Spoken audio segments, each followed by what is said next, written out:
We are live again right now, and we are looking at some back to school deals today. We're looking at back to school deals. There's a backpack collection, and so I'm looking through the shopping here for kids' apparel and back to school shopping backpacks that are 50.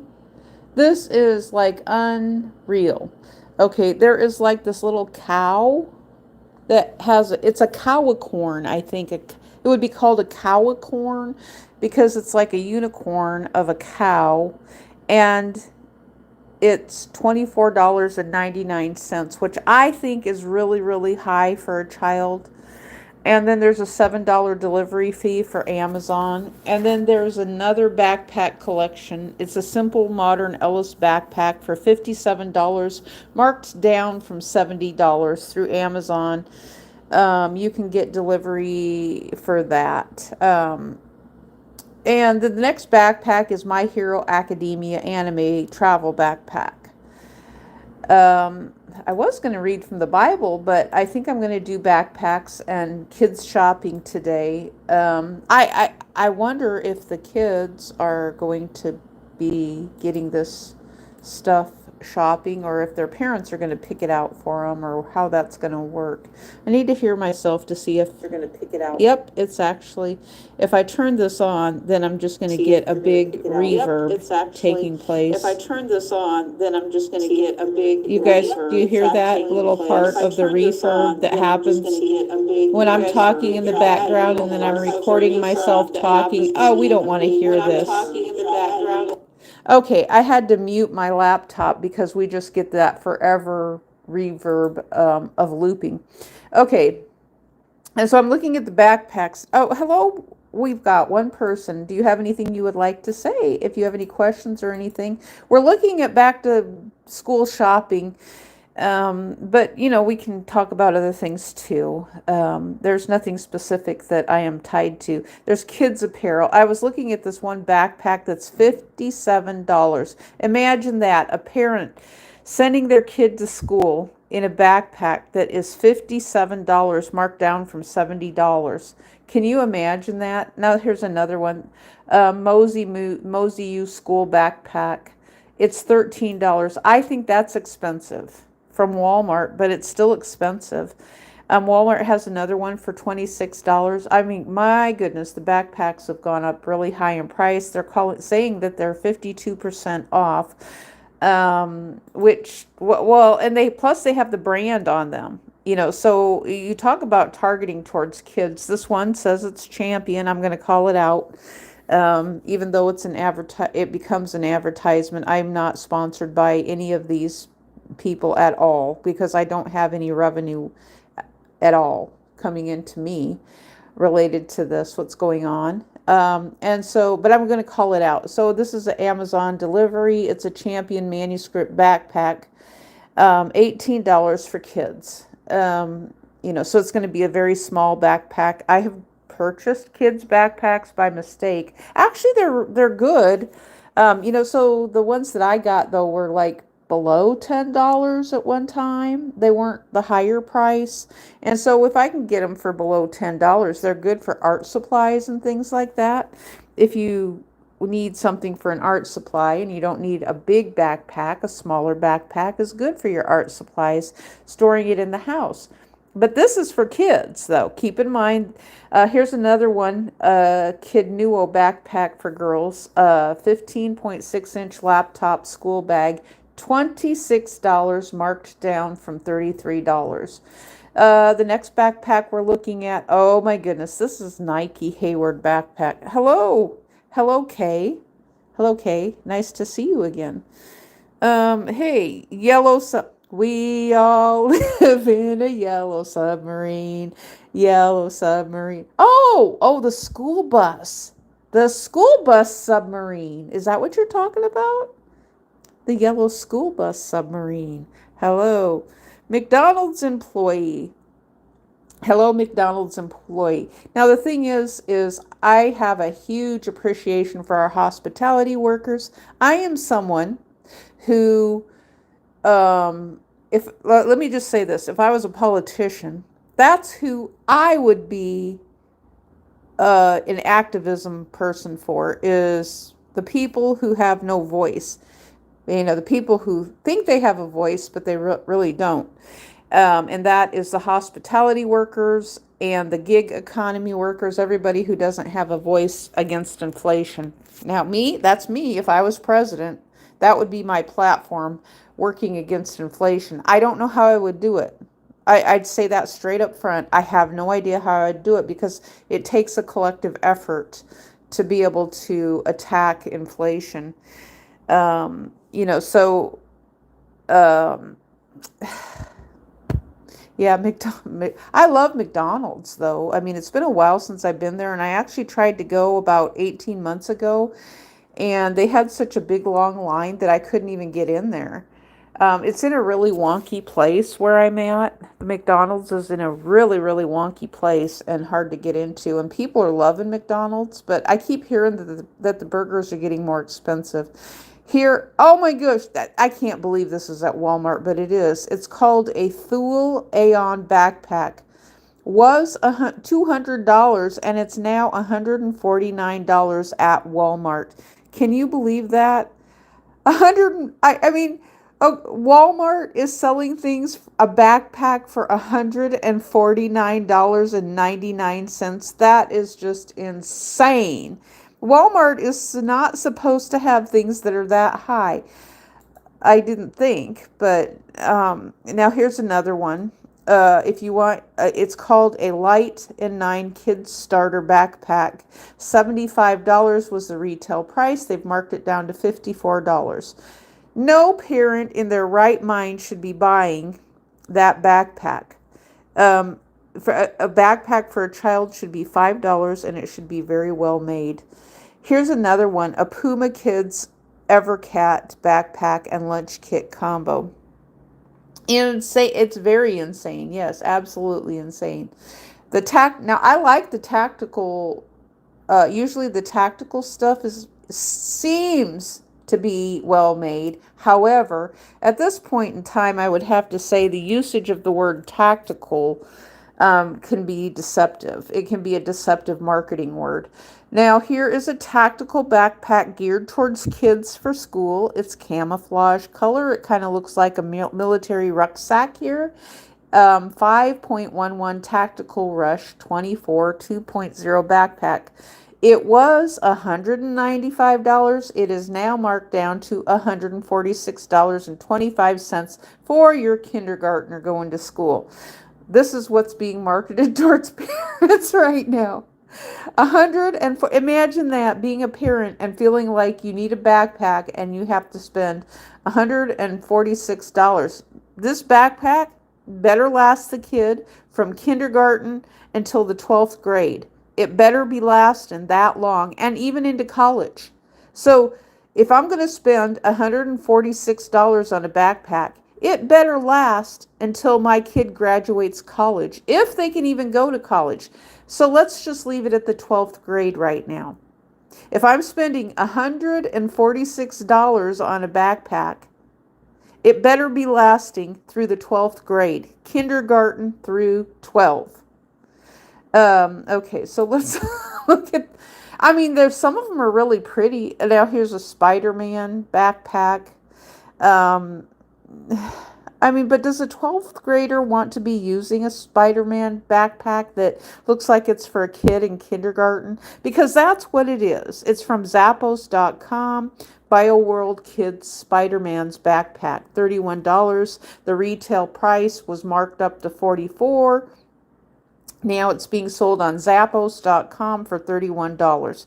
Now here's this one looks kind of cute, and it's actually I like this one. I wouldn't buy it though because the price is still too expensive, and I know some of you might say you're just being cheap, but I've tried to explain things and I've given up on that right now. The backpack, it's called a Flareable 15.4-inch Italian brain rot design cartoon student. The brain rot is why I would buy it, because it's a cute little figure on there.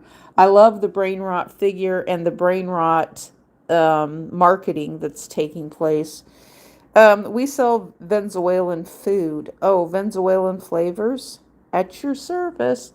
As long as it's not spicy, you're selling Venezuelan food. Now, what part of Venezuela are you in that your food should be sold? Because, I mean, someone's going to have to fly thousands and thousands of miles to get down there to Venezuela to buy your food. And so, while, I mean, because the marketing should be in your country, not us talking. I mean, yeah, for travel, everybody loves travel. That's a favorite of everybody. That's why it's so popular. Um, and so the thing is, it's called regional marketing in your area. Not you come to the United States and say, well, we want monetized on our YouTube channels. You need to get your own country down in Venezuela. So you need to find restaurants in Venezuela who are going to advertise down in Venezuela. And so then if your country has money, it should be your country actually advertising for travel and tourism to different places, in the United States. If we get back to that point again, I think it's going to be a while before we get back to travel and tourism being so popular because we have so many problems around the world with what's taking place with inflation right now. This is just my opinion on this. And so it's not intended to offend anybody, but it's actually hurting the masses of people around the world. This is what I see, and I refuse to be called that L word, because I have a conscience, and that's what I look towards, is everybody being taken care of. Even though I was pushed by the low, I got in trouble for this yesterday. They said I was spamming low IQ in a bunch of different chats. And I didn't see it as spamming. Someone just put, this guy is low IQ. And so I thought, okay, I'll just write high and low IQ. And so, because we can write high we're in South Dakota. Oh, Venezuelan food in South Dakota. Hey, I mean, you can't beat that, if it's in South Dakota. I know there's a bunch of different names of restaurants in America, and the people who live in America who cook, most of the time I've had great experience with the mom and pop different names of how they cook. It's when they go to using the processed and then ship it in, then that's kind of where it gets a little bit spoiled related to the tastes and things. It's when they cook it, when it takes a little bit longer for the food to get to you. That's kind of what I liked. But, nobody's really wanting to do the family restaurant sit down thing anymore nowadays. They want things fast. So I understand why people have to ship in, why they have to ship it in, as, what would you call it? They have to ship it in as kind of pre-made a little bit because of the fact that if it's not pre-made, kind of like, well, I was thinking like some of those, what are they called? Some of those restaurants that have burritos and things like that. There's been a bunch of those who have actually started up, the restaurants who have burritos and things like that, and they're on Wall Street, and they're packaged in with other groups of restaurants. I can't remember what the name of them were called, but they were on Wall Street, and there was a great big bundle of them all in one package. So it was basically, they were Wall Street run restaurants. And you know who was included with that? I think that Kentucky Fried Chicken and Pizza Hut, and the name is almost like on the tip of my tongue. They were, and so they have they really have no leadership. They're just kind of all packaged and bundled into a Wall Street company, related to making a profit for Wall Street.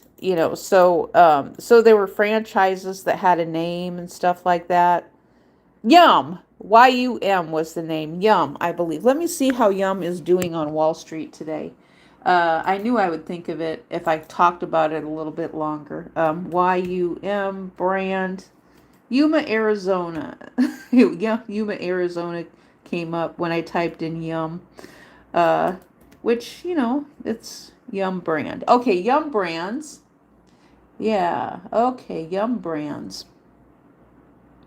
I'm thinking I should go look at Wikipedia because when I go to Yum Brands, I'm not sure if they will list everything or not.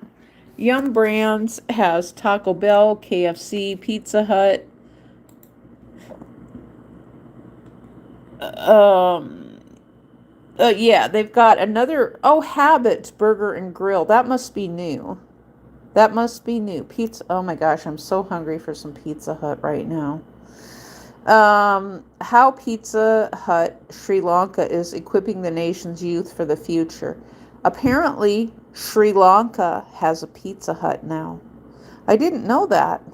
I learned something new today. Now, let me go over here into Yum Brands. The history, PepsiCo fast food division, the company history. Okay, I'm not going to read through the whole thing. I just wanted to read the brands that they're affiliated with. Nabisco. In July of 86, R.J. Reynolds sold KFC to PepsiCo to pay off debt from its recent purchase of Nabisco.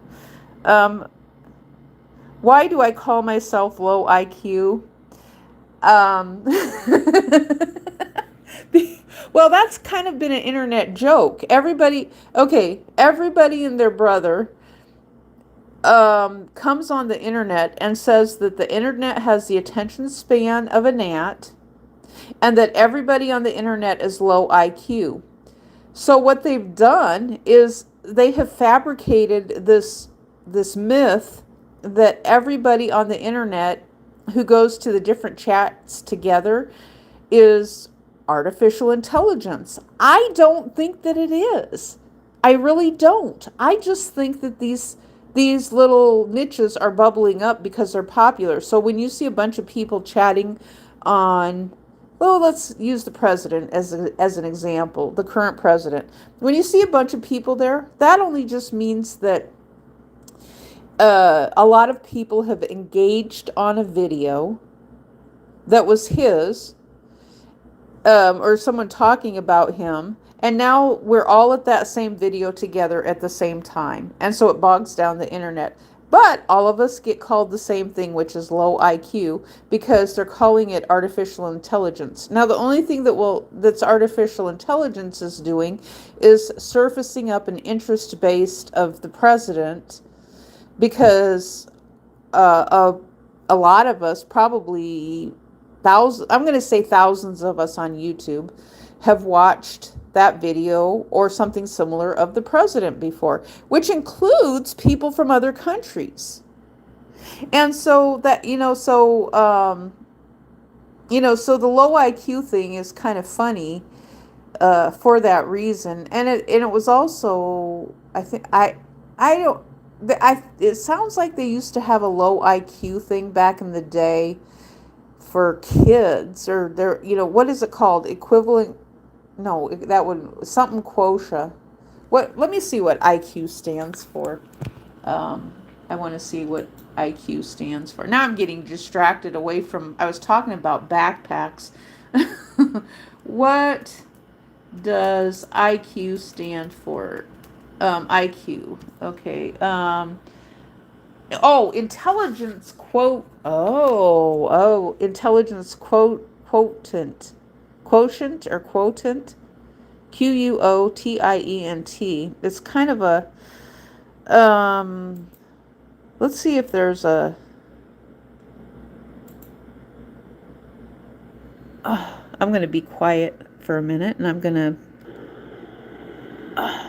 be intelligence quotient, and I'm going to intelligence quotient. I'm going to be intelligence quotient, and I'm going to intelligence quotient. I'm going to be intelligence quotient, and I'm going to intelligence quotient. I'm going to be intelligence quotient. Intelligence quotient. Okay, now I need to mute my laptop. Okay, so that's what happens when I turn the laptop on. So when you hear people who They are on two different devices at the same time, which is a laptop and their own device in the same room. You're going to get that little reverb thing going on, the loop. Yesterday I said, "Wisest is he knows nothing." That is a good quote. Um, 10, it's feedbacking. Yes, I am. It's going to stop soon. The feedback is going to stop soon. I promise it will stop soon because I muted my laptop. Okay, so Yum Brands is also involved with Tricon Global Restaurants, which means Long John Silver's, KFC. So they have taken everything. There's another one. KFC started a restaurant in Austin, Texas called Wingworks. It's not. It's done reverbing, right? Is it done reverbing right now? So you guys can't hear that anymore?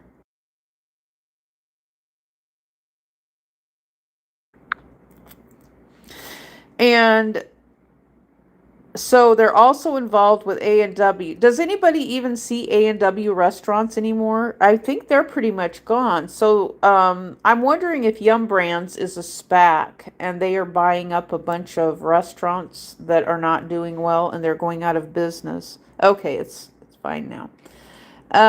Wing Street is a hybrid combo unit with an existing Pizza Hut. Now, I remember my Pizza Hut for a while. They were crunched together with Taco Bell.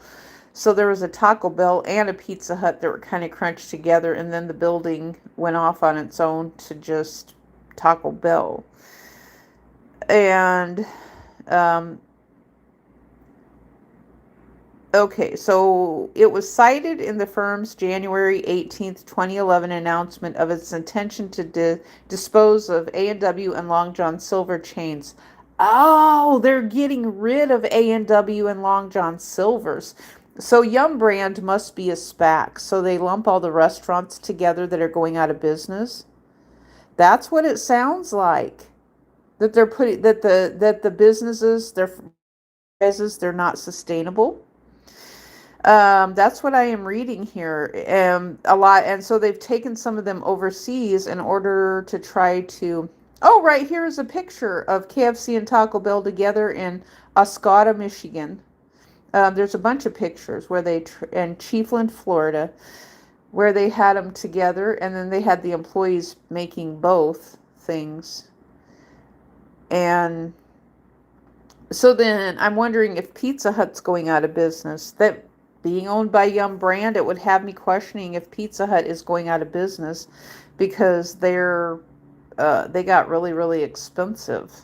All of the pizza brands are getting really expensive. In 2021, Yum Brands committed to transitioning to 100% cage-free eggs in the majority of its locations by 2026 and globally by 2030.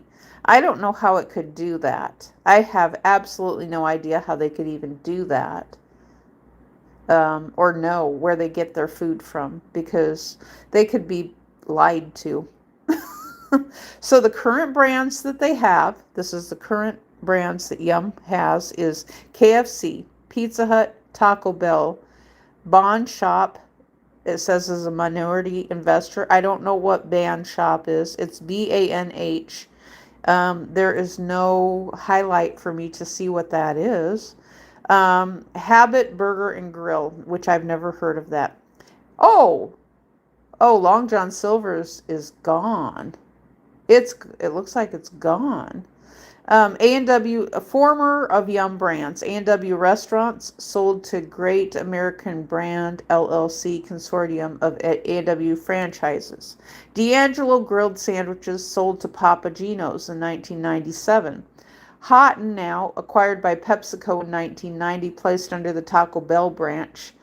Now mostly defunct, with only one out of 150 remaining in Sturgis, Michigan, now owned by BT&D LLC, the owner of Burger Time. Long John Silver's sold to LJS Partners, Long John Silver's franchises, and other investors in 2011. So it's been a long time since I've been to Long John Silver, so I don't know if they exist anymore. I know that Captain D's is around, but I don't know about Long John Silver's. A former of Yum Brands is also Pasta Bravo and Super Chicks. East Dawning spun off into Yum China in 2016. Little Sheep spun off into Yum China in 2016. So these are brands that have gone off over to China. Um, okay, restaurant brands. Okay, so it looked like they were trying to get them off in different names over in China. That's what they do. So so to see if they will like it, they are not naming it the American name, the American brand name. They are naming it a different name to see, because a lot of times if someone sees that something is American in a foreign country, they won't be interested in it at all. And so it sounds like they're taking these franchises, naming them different names, and then opening them in other countries. Now, McDonald's is open around the world, all over the place. It's in Germany, it's in China. People love McDonald's. And it's kind of funny how McDonald's actually works in foreign countries and is seen as a good thing, where some of the other brands are not seen as a good thing. So yeah, that's our little thing there with SPACs, special purpose acquisition companies related to um, whether they're divesting or whether they're trying to make a profit from them or simply just make some money back from them as they're on their way out. So I don't know if the restaurant network of franchises here is kind of a test market or a test kitchen type thing, or they're just completely going out of business because they're just not going to work by themselves. And so someone else then buys the intellectual property of the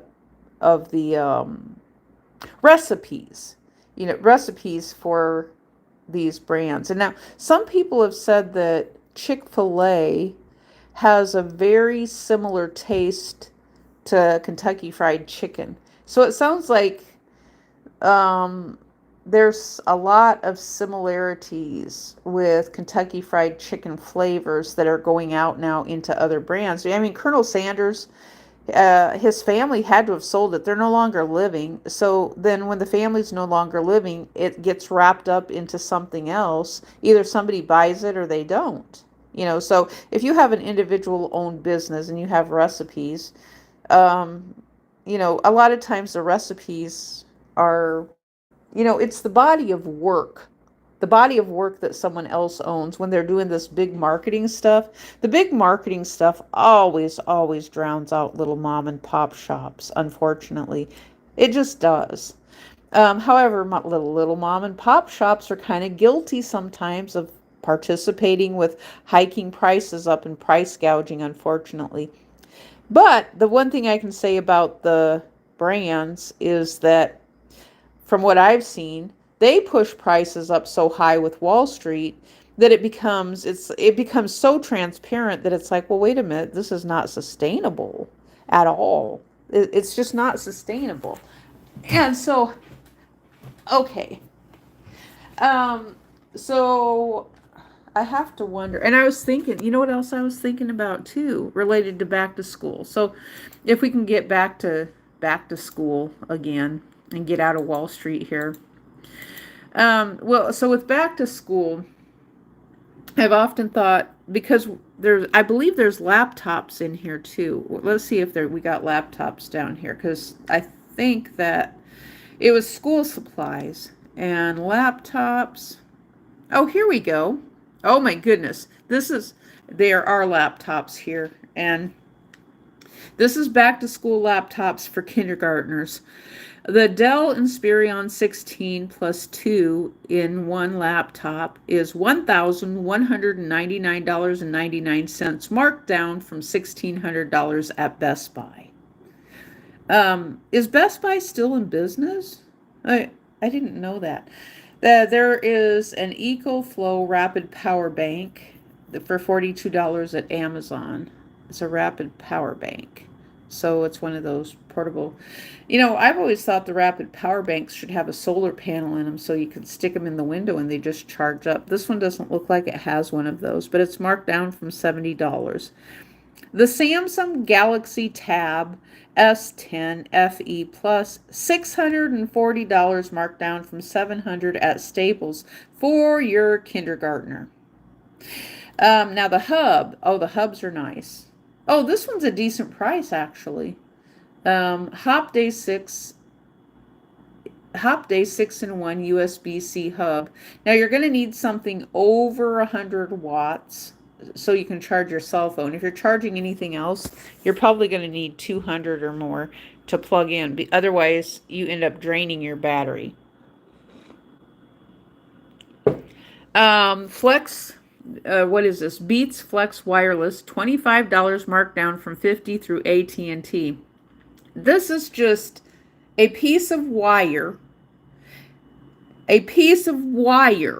with little earbuds on them for $50. That is insane. Which kindergartner? Oh, Jeffrey is interested in the kindergartners.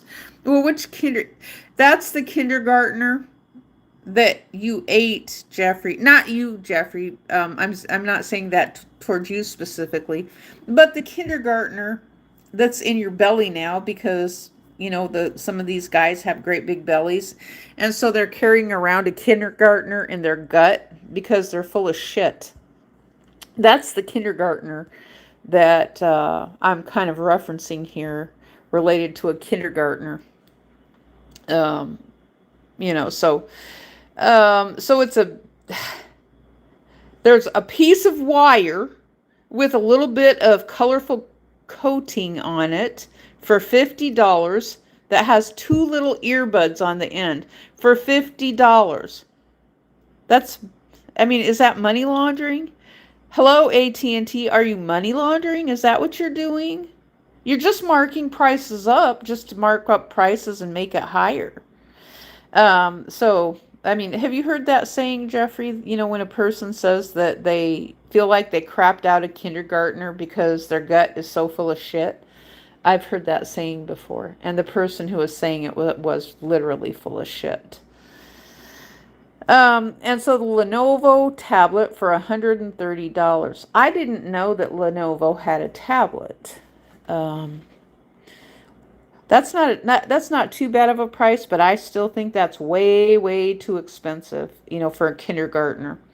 Now this is the thing that I've thought. Now, if that kindergartner takes their tablet to school, say that the schools require all the kids, their parents, to have a tablet or a computer that they take to school.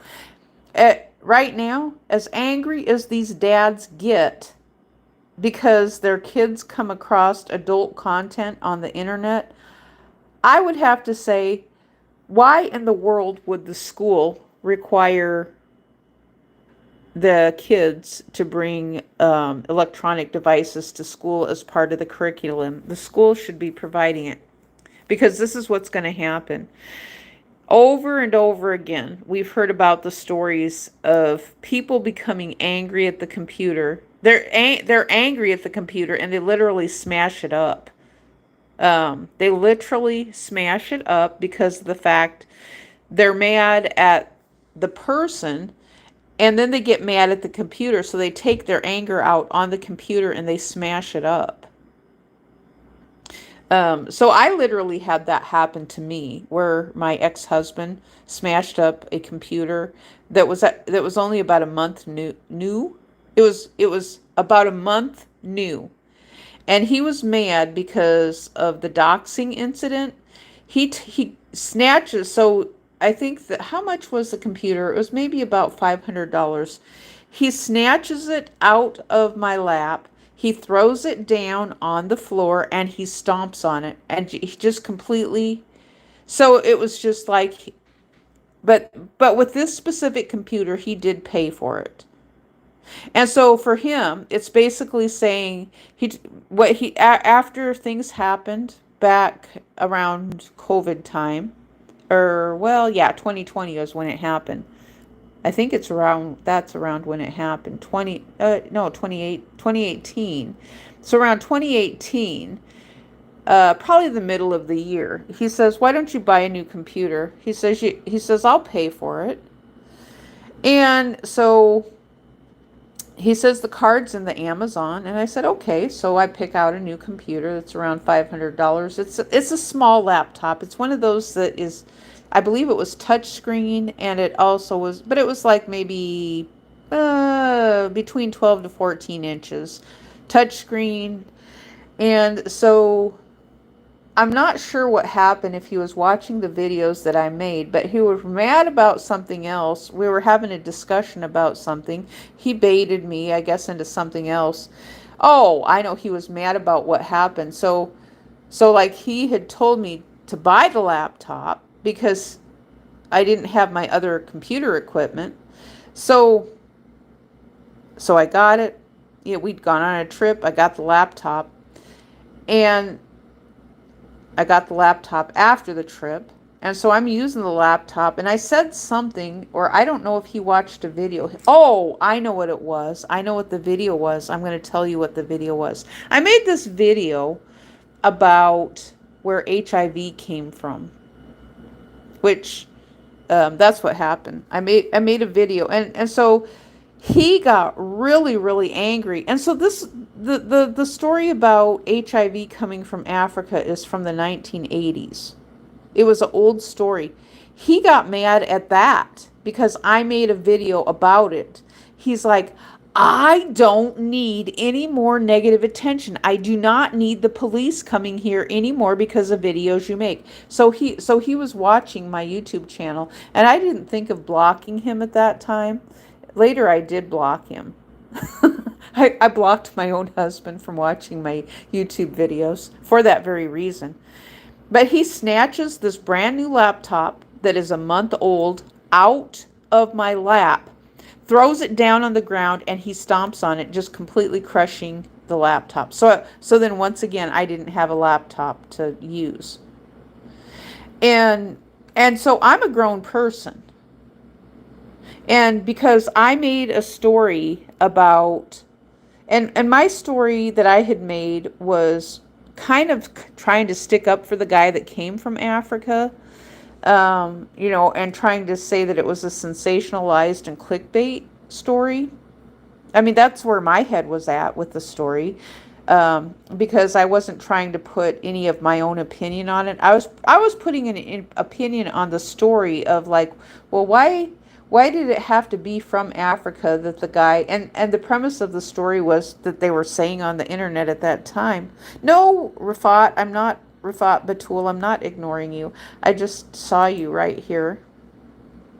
And so I was talking about where HIV came from, and I started thinking, well, wait, HIV and AIDS, it's like, well, and then the office assistants, and your Iman, and so is that short for Emmanuel? And so I started thinking, well, wait a minute, AIDS. Well, the people in Washington D.C. have AIDS. They have interns. They have pages, and then HIV is like hive. And so there was something that was coming out of that story that just didn't seem quite right to me to begin with anyway. Oh, I know what it was. It was related to San Francisco. And so the man went from Africa to San Francisco, and then presumably he had slept with people who were same gender. So the same gender thing has been carried on for a very, very long time. And so I was trying to rationalize the cognitive dissonance of why this thing just keeps carrying on and on and on. Well, and then the interesting part eventually came out. It's like, well, married people are getting AIDS too. So the story itself was directed specifically towards same gender people. And even back then, I didn't care who was same gender. Okay, goodbye, Rafat Batul. You can't just consume my time all the time. I'm not going to repeat your name because that becomes spam, and I'm telling a story. And so I'm not just going to entertain you all the time just because you're having a temper tantrum, and I'm not going to repeat your name all the time. If you want to do that, you can repeat your own name, and you can visit different chats, and your name will show up, and you can have a temper tantrum on other people's chats. And so anyway, I was trying to put a and that was the same thing with like when I was in high school and my friends had I had made another video about a about using a coat hanger. So what they were called was coat hanger abortions.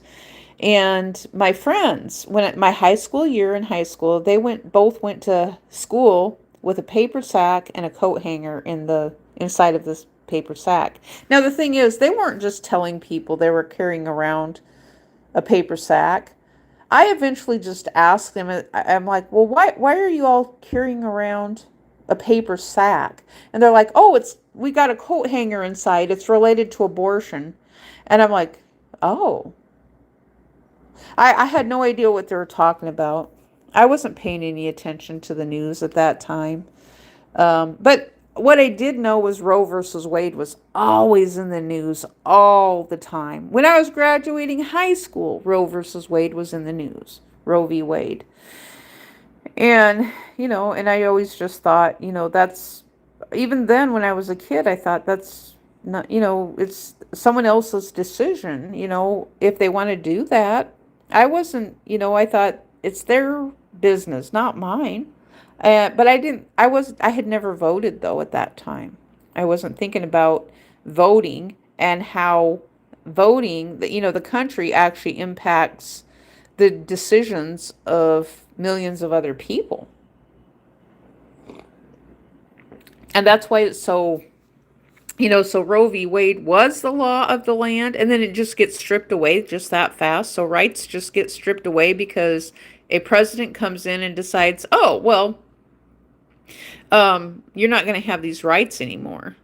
Well, how does that work? That a president can just come in, strip away Roe versus Wade, by installing a bunch of puppet Supreme Court justices who do what the president says, and then all of a sudden these rights are just taken away because of the populace of Christianity, of churchianity.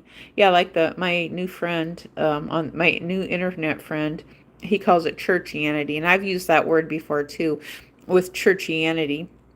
And I just can't imagine that churchianity people have never had an abortion. I just don't believe that.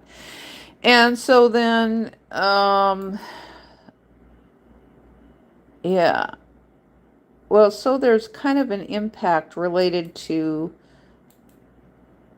I'm wondering, oh my gosh, what is this, 2025? The dates align from 39 years old. The dates align. Yeah, it is a aha ding dong moment here looking at 39. So my son that I had in 1986, he would be 39 years old this year. Now he died. And so he would have been considered a late term abortion. And so I think I talked about this the other day, and what I had said was that if the abortion laws were different for me, I would have had to wait longer up until the due date, or maybe even past the due date, with my baby that was anencephalic. And so that this is why I talk about this stuff. Now, time has passed. 39 years is a long time. You never forget what happened. It is still a part of you, but you have to learn to live with it. Eventually the pain subsides, but you still have to learn to live with it. I always had the memory of, what would have happened. So with my son, I kind of, every year I just remember he would have been in this grade, up to graduation. He would have graduated this year. What job would he have done? He probably would have went in the United States military, because we were a military family. And so I thought he probably would have been in the military. Maybe he would have went to college and been an officer. I don't know. So I liked to have my son doing things. So in my mind, that was comforting to me, to create a life for my son that passed away. And so then I think about, So that Monday, I went into the hospital because, well, they actually had told me. So it was early, it was the day after the 4th of July. Well, it was 4th of July weekend, actually. And so before the 4th, I went to the doctor, and the doctor had told me, well, no, I remember going to the 4th of July.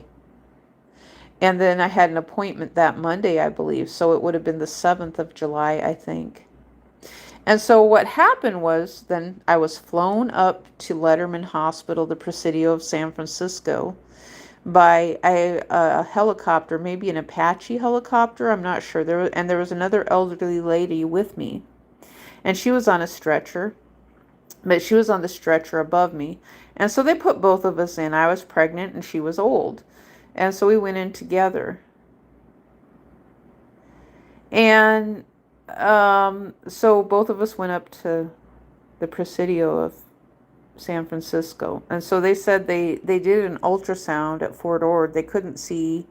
The doctor said he thought the baby was breech because he couldn't feel his head. So he says, I'm going to send you up to San Francisco. And so we went up to San Francisco. And so I was in this room with, how many women were in that room? I think there was maybe 4 or 5 women in there. All of us were expecting it in various degrees of, having issues. One woman was, preeclampsia. She had swelling late in her pregnancy. And so I think she was 7 or 8 months pregnant. She had swelling. And so they wanted to watch her until she had her baby. So we were all in there talking about the different things that was going on with our pregnancy. And, so none of us were speculating related to mine. Maybe even with, I told him the doctor thought it was breech. And so he says, if it's breech, what we'll do is we will just have someone, we're going to see if we can't turn the baby around so his head comes out. So the head comes out first. They didn't know what gender he was. I never knew the gender of my baby till he was born. And so they weren't doing gender testing back then. And so anyway, they did an ultrasound, and they said, well, our cameras are not that good. We want to send you over to the University of San Francisco. And so there was a doctor named Dr. Michael Hinderstein. No. That was my not Hinder. He was my Army doctor, I think. The other doctor, what was his name? Dr. Michael Harrison was his name. And he was over at the University of San Francisco. Let me see if he still exists. Because I know he was older. Dr. Michael Harrison was his name. Let's see. Dr. Michael Harrison. Let's see. San Francisco. Is he in? Oh, he's at the Mayo. No, that's not the same guy. Dr. Michael Harrison, San Francisco, UCSF. Oh my goodness. I see an older man here. Dr. Michael Harrison, it looks like he still has a profile. He served as the chief of pediatric surgery at Children's Hospital at the University of San Francisco, California for over 20 years, where he established the first fetal treatment in the U.S. He is often referred to as the father of fetal surgery. Okay, so I think he's the doctor that I went to. I'm pretty positive that I met the man, because he kind of looks the same. And so anyway, they took me by ambulance from the Presidio of San Francisco, and I was at Letterman Hospital, went over to UCSF. They did an ultrasound, and so then I stayed there. After they did the ultrasound. What they said was they wanted to make sure they got as many pictures as they could so they could see what was going on. And so then once everything looked good, they said, okay, we're going to take you back over to Letterman Hospital. So I went back to Letterman Hospital. And so then there was a doctor. So I went back in the room with the other ladies, and was just telling them that nobody knew what was going on. I didn't know anything that was going on. So I think it was later that day, there was a doctor that came in, and he said he wanted to see me by myself. And so he talked to me. In his office, I believe, and he told me everything that was going on. And he said it wasn't good. He says the baby is anencephalic, and then he explained everything to me with what was going on. And so I was there by myself. I had absolutely nobody around when he was telling me what was going on. There was nobody there at all. So my husband was taking care of our other two kids down on Fort Ord. And so he told me everything, and then I had to call my husband, collect, to tell him what was going on. And I told him that he could come up and get me, because the doctor had said that he could come up and get me. I thought maybe I was going to be taken back by Army helicopter, but that didn't happen. And so then I don't know if he came that day or if they moved me to another room. I believe they moved me to another room. Well, that's what the doctor said. He says, we're going to move you to another room. And so I went into another room, and I think it was maybe the next day, because they said they just wanted to watch me overnight. And so my husband couldn't get up there that day, or I think they just said they do the releases in the morning or something like that. This is just kind of from my memory, that there was I was thinking there was a delay in me getting out that afternoon, because I remember asking him, I said, well, can I go home then? And he says, well, we do releases in the morning. And so they moved me to a separate room. And so I told the other ladies goodbye and went off into another room by myself. The thing is, it's like they're in their babies are going to live. And then I'm in a room with a bunch of women who are talking about the future of their babies. That's the thing. This is the things crossing in my mind. Because they have a future for their babies. It's likely that all of their babies are still alive, probably. And they all turned out fine. And so I went off to the room by myself, and was there till my husband came up the next day. And so then I remember him picking me up, and we went over and looked at the Golden Gate Bridge. I remember standing at Cliff there, wherever the Golden Gate Park is, and taking a couple pictures of the Golden Gate Bridge, because I wanted to see the Golden Gate Bridge before we left San Francisco. And then I remembered I took a picture of Alcatraz too. I thought that was cool, taking a picture of Alcatraz. So it was kind of one of those things, because I was in a state of shock and needing something to distract my mind off of what was going on. And so we drove around San Francisco a little bit, just looking at everything, and down the trolley tracks. I always thought that was kind of weird, having trolley tracks down the middle of the road.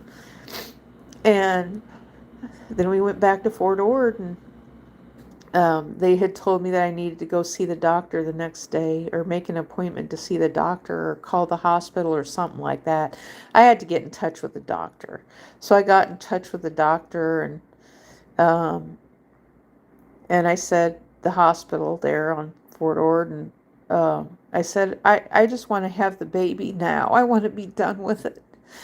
Because it's just prolonging the pain. That's all it's doing. I know what's going to happen. He's not going to live. And so they told me, I wasn't even thinking of it as an abortion at that time either. And that's why the thing is related to the abortion laws really pisses me off, because it's like, then I would be in that situation. If abortion wasn't legal back then, I would be in that situation of having to wait even longer. And I said, I want it done now. He's not going to live. What's the purpose of having all this high-tech photography and sonograms and x-rays and things if we can't use it to make a family planning decision? But yet I mean, as time has passed, that's crossed my mind, with these high-tech sonograms and things like that. What's the purpose of them? What's the purpose of looking inside a woman's belly? Should we ban the cameras? Should we ban the cameras and ban the abortion pill? Maybe we need to do that. That's what I've been thinking. Because if the country wants to go backward in that direction, what good is all this medicine? And really right now, it's just like the medicine is for moms having babies. It's not for everyone, because it's not affordable. Wall Street doesn't want us to have anything that's free, or they don't want us to be taken care of. The truth is the medications don't work. Nothing would have saved my baby. Absolutely nothing. There's no heroic measures that would have saved my baby from being anencephalic. And, I've often thought, well, was there some shots that my husband had to take being in the military because they forced him to take vaccinations? So was there some shots he had to take that interfered with the gestation of my baby? Because the military was always forcing the troops to take shots and vaccinations and things. I don't know what he took. I have absolutely no idea what he took. But what I do know is that they said that there was a higher rate of anencephalic babies in the Salinas Valley, California area. And some have said it had to do with paraquat, which is Agent Orange, because military bases, it came out that they used Agent Orange on military bases. And so there was soldiers who said they were using Agent Orange on military bases at the time that we were there. And so now Fort Ord is closed, and it's a park. And, and who's to say so we had old pipes, probably lead pipes, that were cracked, maybe, leaking. The paraquat, the Agent Orange, is leaking into the pipes of the water that we're drinking. Our housing was old, so nobody cared about us. But yet we're supposed to be caring about all these foreign countries, and they just redirect our brains someplace else instead of caring about our own country and the people in our own country. Now, at that time, and even to this day, I believe from what they said, there's a higher rate of anencephalic babies in the Salinas Valley area, where they use a lot of chemicals on the field. And that's where they're using the migrants. So if there's any migrants listening, you all might want to be listening to this, to what you're coming to the United States to work in, the fields. Now, when I was a kid, we worked in the fields too, where they used chemicals. So there could be just a buildup of environment. I know, and I've even heard recently that there a guy say, "Oh, well, I don't believe in this environment stuff." And it's like, okay, you have your opinion to just dismiss everything because you're well taken care of. You're a celebrity. You're part of that celebrity affluent community. You go ahead and don't listen to us. That's fine. I'm going to dismiss you too. And so anyway, I need to finish my story. So I went back down. So I went to, so they scheduled the birth for a week later. They said typically babies who have a brain birth defect, then all they have is the brain stem. They said they actually don't have a hormone to stimulate birth. They don't have the hormone to stimulate birth, which means that it would have to be a induced childbirth. And so they used oxytocin. So they started on Monday, and I had him on Tuesday, which was Charles and Diana's wedding anniversary, ironically. He was actually due August 16th, which, yeah, he was due August 16th. And so I had him, and he lived for about an hour and 20 minutes or so, and that was it. But then there was this other movement that made no sense to me. There was women there after that happened to me. There was this whole slew of women who claimed that they had anencephalic babies too, and that theirs lived for a long time. So what they were doing is feeding the baby, but it's not going to have a quality of life because of the fact that the baby will never walk. It will never talk. You always have to be there feeding the baby. So it's feeding a baby that's on life support, and you're feeding the baby into a human being that's on life support its whole life. Now that's got to be very expensive. That's what I've always thought. It's got to be very expensive for someone to do that, because there's and for the laws to be that you have to keep a baby on life support that you can't afford to take care of, or say you don't even have medical insurance your own self, and you're forced into keeping a baby on life support. That's why I tried talking about this stuff on YouTube, but YouTube is one of the internet, and YouTube was one of the most hideous, hateful places in the world. Because you know what happens is that people who are happy in their life don't want to hear it. They don't want to hear about the bad, negative things that happen in other people's lives. And so that is the people who are part of Hollywood. They're making millions and millions of dollars. Someone's taking care of them. They're well taken care of because they can keep up with inflation. The rest of us can't. So I was coming across these what do we call them? The trad channels, the trad mom channels, traditional moms who claim they're moms, but they're not. They're making a lot of money because they're part of a network out of Hollywood and Disney and stuff like that. I'm going to call them out because when you have millions and millions of followers and you get millions of views, you're getting paid by something. There's another authority who is paying you outside of YouTube. And so we would write comments on them, and I would write something real about my baby, and then they would have someone respond and attack me in the comment section. They were hateful. And so I got to the point, it's like, well, I would find myself, and this was at a time when my YouTube channel was actually doing pretty good and I was making my own money, but they were telling us to collaborate with other people on the internet.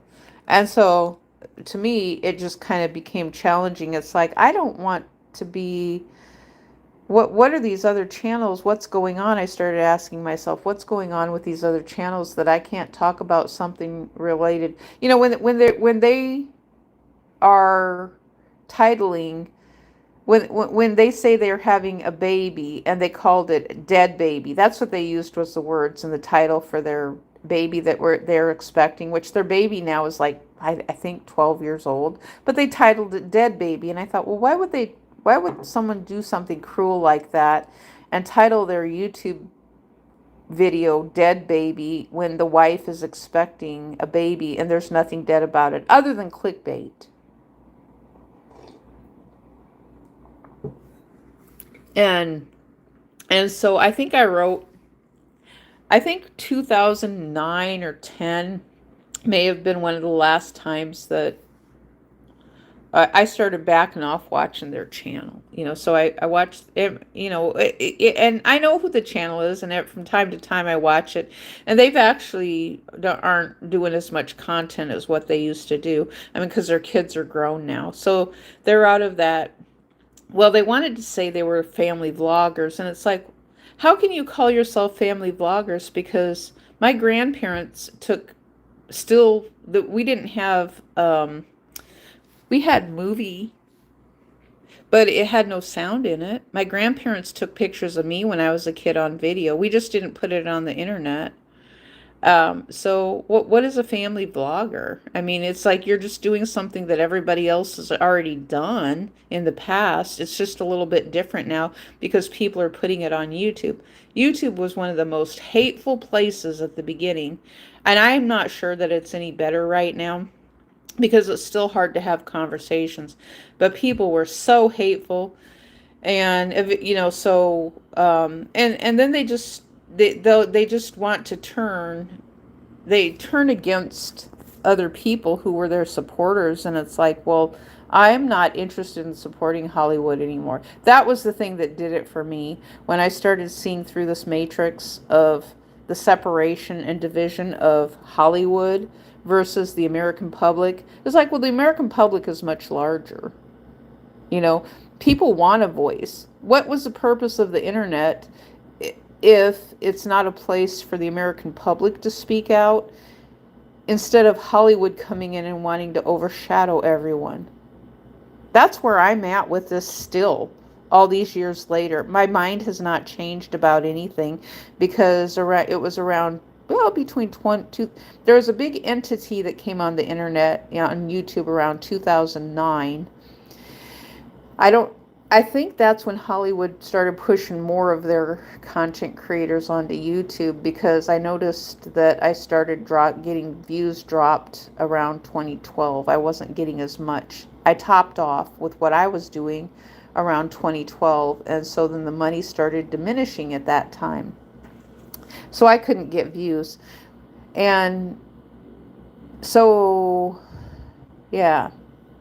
And then now here we are again, related to the repetition of Roe versus Wade, and it's just completely been stripped away. Now, I do think it should just be a law of the land, and I am for, we have to include late term abortions, because I never thought of myself as a late term abortion, but technically it is. The baby I had was a late term abortion. And, so there's very few, I'm unfortunately in a club that very few women, and I'll say thousands of women are in a club of, being in that situation of, just, when you're in the midst of finding out that something bad is going to happen. For me, it was like, I want to end the pregnancy now. I don't want to. And so they were telling me, they're like, well, a lot of women want to, I think one of the counselors had told me a lot of women want to continue carrying their baby.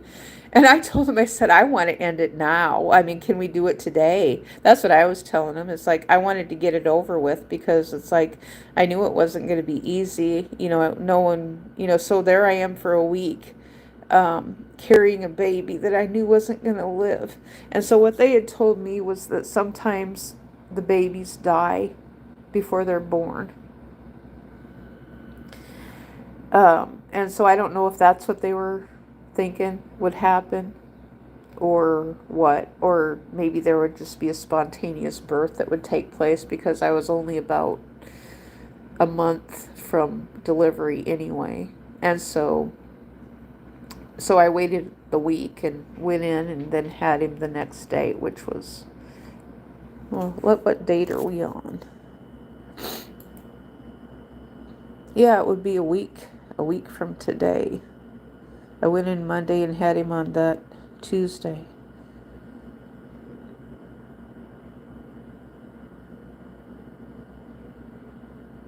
And those are the things that nobody wants to talk about on the internet, related to the, and these are big, powerful things related to, I mean, it's money. Money plays a big role in all of this. I got censored heavily. And the thing that I learned too, after, when I lost a baby at that young of an age, I just started saying the hell with church and God. It was a bunch of bullshit. And, Even though my mom had told me it was, I thought it was funny. And people on the internet have rejected this who are religious. My mom, she said, well, if you need to be mad at someone, be mad at God. And I liked what she said because I did. I just liked what she said. She said, be mad at God. Even though I didn't like God and I didn't like church at that time, my mom said, be mad at God. Now, I've actually used that wording on the internet within the past 2 months. I got censored off of a channel because someone didn't, they were mad at me when I said, be mad at God. And they're like, oh no, we're not supposed to be mad at God. It's like, okay, well, you're still doing censorship. You're Christian people and you're still doing censorship. It's like I have freedom of choice to be mad at who I want to in my brain. And then even my ex-husband, we're going to get to this part here. Itty face for what? What are you referencing with any face, mortal man? And so we're going to get to this next part. We're going to fast forward to, because my first husband and I think I am. I've always been pretty how I am. I've always been beautiful how I am. Um, and so we're going to get up to this next part. We're going to fast forward because I got divorced from my first husband, got married to a second husband who was physically abusive to me. And so he was ascribing to all this BLM stuff, and he loved, he was so upset about, he was emotionally triggered and fueled by George Floyd.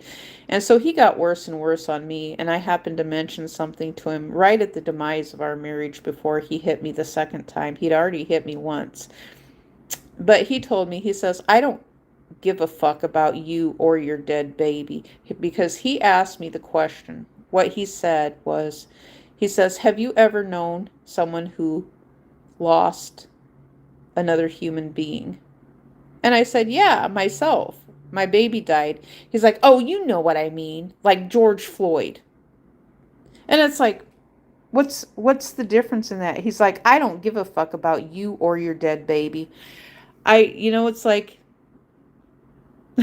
I hate to, it's like I was so pissed at him because he was just flaming and gaslighting me all the time. All the time. He was flaming and gaslighting me.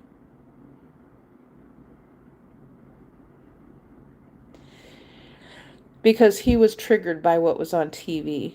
He cared more. So I thought he cares more about a fake person who died for activism purposes on TV. That I don't even think George Floyd is real. I really don't. I don't think George Floyd is real. Um, and so, I mean, so, um, oh, another thing he said, this is something else that women get too from someone who doesn't want to be tolerant or even, they're like, well, yeah, but why are you so upset? You didn't know the baby. The baby, it's like, but you carry this baby in you for 9 months. You know it's there. You feel it moving. He's like, well, how can you be attached to something how can you love something and be attached to it so much that before it's born, because you didn't really know it. And I'm thinking, really? I mean, that's different from a woman. That's different from from a woman's perspective, because she carries the baby for 9 months and she anticipates that the baby is going to live, so you do know that person. You're attached to the baby for that period of time. And so he said the same thing related to miscarriages and abortions too. He's like, well, he's like, um, I don't understand these women who have had, he's referencing the ones he's seen on TV. He says these women who have had miscarriages and abortions, why they're upset. And it's like, I understand, even though they were only 3 or 4 months pregnant, or even just a few weeks, that was still a part of them. The baby is a part of them, literally. The baby is literally attached to the mom. And so he had absolutely no empathy or compassion. So I knew that was something that I couldn't talk to him about at all in my marriage. I mean, he was nasty. I ain't going down that path again, ever again. And, so I have to kind of stop and back off with what I'm saying. I'm not going down that path with, because he was a vile, nasty person. Vile, nasty. The BLM movement was vile and nasty. And anyone who ascribes to that, that was a hate group. That was a hate group movement.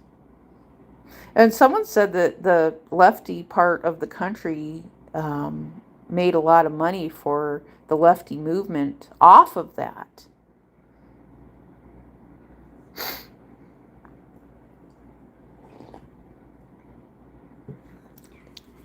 And so there. Now, I talked about this on my original YouTube channel. Now, granted, I know people don't want to hear about it all the time. Now, and the other thing that I found strange and odd too was when I was on Facebook. I'm going to share this with you.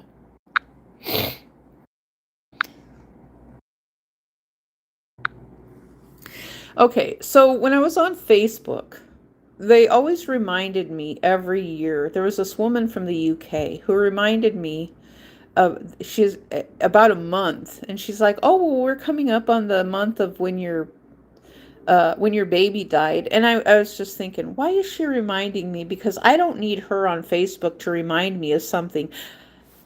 Before the internet, I was forgetting about what was going on. I don't want to talk about it. Just because I write about it once does not mean I want to talk about it on social media for the rest of my life. It's my decision on when I want to talk about it, not interest-based, not some woman from the United Kingdom who wants to, and I don't know why I think she worked for Facebook, maybe, I don't know. But there was 2 years in a row, and I had kind of forgotten that it was coming up, and I started getting pissed because she was reminding me, and I had kind of was forgetting about things. So it's like I went into the period of forgetting about what was going on, and then next thing you know, there's some woman on Facebook who's reminding me of something that I wanted to forget about that year.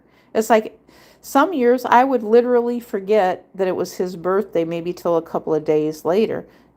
That's how it's supposed to work. I had even forgotten my own birthday. So when I don't have the TV on, and I don't have a computer on, and I don't have a newspaper around me, I don't know what day of the year it is. So I can easily forget my own birthday. So for us to know what day of the year it is, we actually have to have some type of device telling us what day of the year it is. Otherwise we forget. Now, bill collectors, of course, are not going to like that. They're not going to like that at all, because it's like, if you don't have any type of technology or modern conveniences, so then how do you pay your bills? Thank you for subscribing, mortal man. I hope the rest of you subscribe. I'm trying not to be negative. However, I believe that I met with the same issues that our United States government sometimes has to deal with, because I know that for them, they had a list of troops that had died. And at one point, they had a huge list, and they were, and I thought, why are they repeating the names of the troops on TV? And they did that. They had the list of all the troops that had died, I believe, in Operation Inherent. What was it called? The Iraq one, Inherent Freedom or something like that, or Inherent Resolve. And so when the troops went to war the second time in Iraq, they were putting these huge lists of, I don't care about Elon Musk. The man can die as far as I'm concerned. I hope he gets dissolved into another organization. I really don't care about Elon Musk at all. He does nothing for me. I'm just not interested in him. Because I see through the matrix, because it's like everything he does is these buzzwords. It's related, they're buzzwords related to greenhouse, green energy, solar, electric. I mean, our phones are electric. Our phones are solar. So if we take our phone and plug it into a solar panel that we buy from Amazon, um, that has nothing to do with Elon Musk. Elon Musk just became famous. That's all he is a famous reality star. He's just a famous internet reality star. I don't care about him. Why should I care about him? I don't know why I should care about him. I really don't.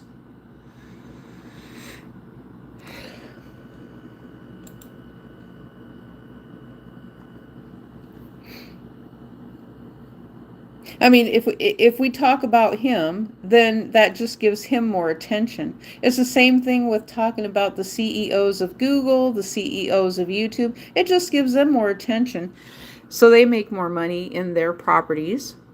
Just like the current CEO of YouTube right now, who is some guy from India. He does nothing for us. I wish he would go away. I wish that guy would go away. He does nothing for us. And, so yeah, and men are going to call me an angry woman, an angry woman's liver, an angry woman. Well, why do women have a chip on their shoulder? Well, women who have been married are getting screwed. There's another lady talking about that today. Now, she's talking about it maybe a little bit nicer than I am right now. I'm trying to use a nice voice. But it's hard to be upbeat and uplifting when people are homeless. They don't want to hear about that. Nobody wants to hear about homelessness in the United States. No one wants to hear about inflation. Men just want to figure out what woman they can get with to have sex with because they're being selfish. And, let's see, he is already rich. He does not care about fame or anything. I don't know. Do you know Elon Musk personally? I know I don't. I've never met him. I'm not speaking for him. I know absolutely nothing about him. It's just somebody who is on the internet and who has been on TV. And so he does absolutely, it's like, now let's look at NASA. NASA is a government agency. They have a few astronauts. They go into doing whatever it is that they do. I don't hear them talking about is there a CEO for NASA? I have absolutely no idea. But I know, okay, Elon Musk, I will answer that. Yes, I am single. And I'm probably going to be single the rest of my life because I'm an angry, bitchy woman. That's what men call us. The old men, that's why they go to the foreign islands and they say, well, I'm just going to get myself one of those young girls from Indonesia because the American women are so bitchy and don't want anything to do with me. That's why they do it. But then they find out that their little passport bride they got from another country, she turns just as bitchy on. I think that's funny. When the old men that are 20 years older than their little passport bride and she turns bitchy on them, it will happen. That will happen. I think it's funny. It's kind of like it's revenge through someone else because of the fact that he thought he was going to find another woman he could manipulate. But when he brings her to America, she becomes Americanized and she sees other women in the United States who have things, are doing things, they want to do things, they have dreams. She has the same dreams. You made her Americanized and now you're mad. You brought her to the United States, your little passport bride. Now you're unhappy with her. You're 20 years older than her. She don't want to have sex with you no more because you're an old, wrinkled ass, limp-dicked pervert who's looking at pornography all day on the internet. She don't want anything to do with you. Just like American women don't want anything to do with you. And they call that the women's liberation movement. Well, we have inflation. Women are asking for the ability just to be able to live someplace and not be homeless and have some rights in that sense, because economic inflation steals. It's a thief. It steals from the American public. That's what it does. Now, and I was referencing that even in this back to school shopping deal that we're looking at with Google. Um, this is why I can just kind of I have what I call a free form fluid channel, because I'm not tied to any brands. I don't have any sponsors. I don't have anybody. I'm not even earning revenue, so I can just move on and talk about different topics and things. I don't have to adhere to any manager, to any company, to any sponsor, to anyone, because these are issues that affect all of us. That's my opinion, even though some people will deny it and say, oh no, this doesn't affect me.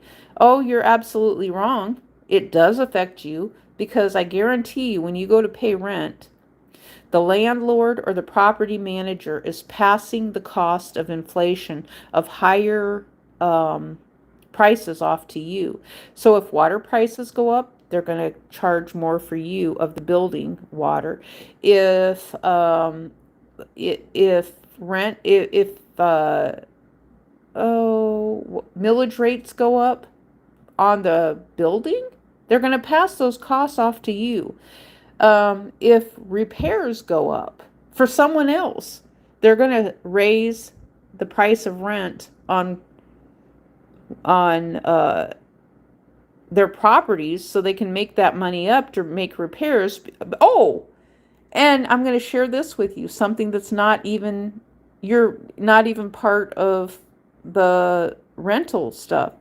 If the price for repairs goes up higher, or say that a person that they have to hire to repair something goes up higher, they're going to pass that cost off to you in rent by raising your rent. So you're paying for someone else's apartment to get repaired because the price of things at the home improvement store have gone up higher. And so they just pass that cost off to you as a renter.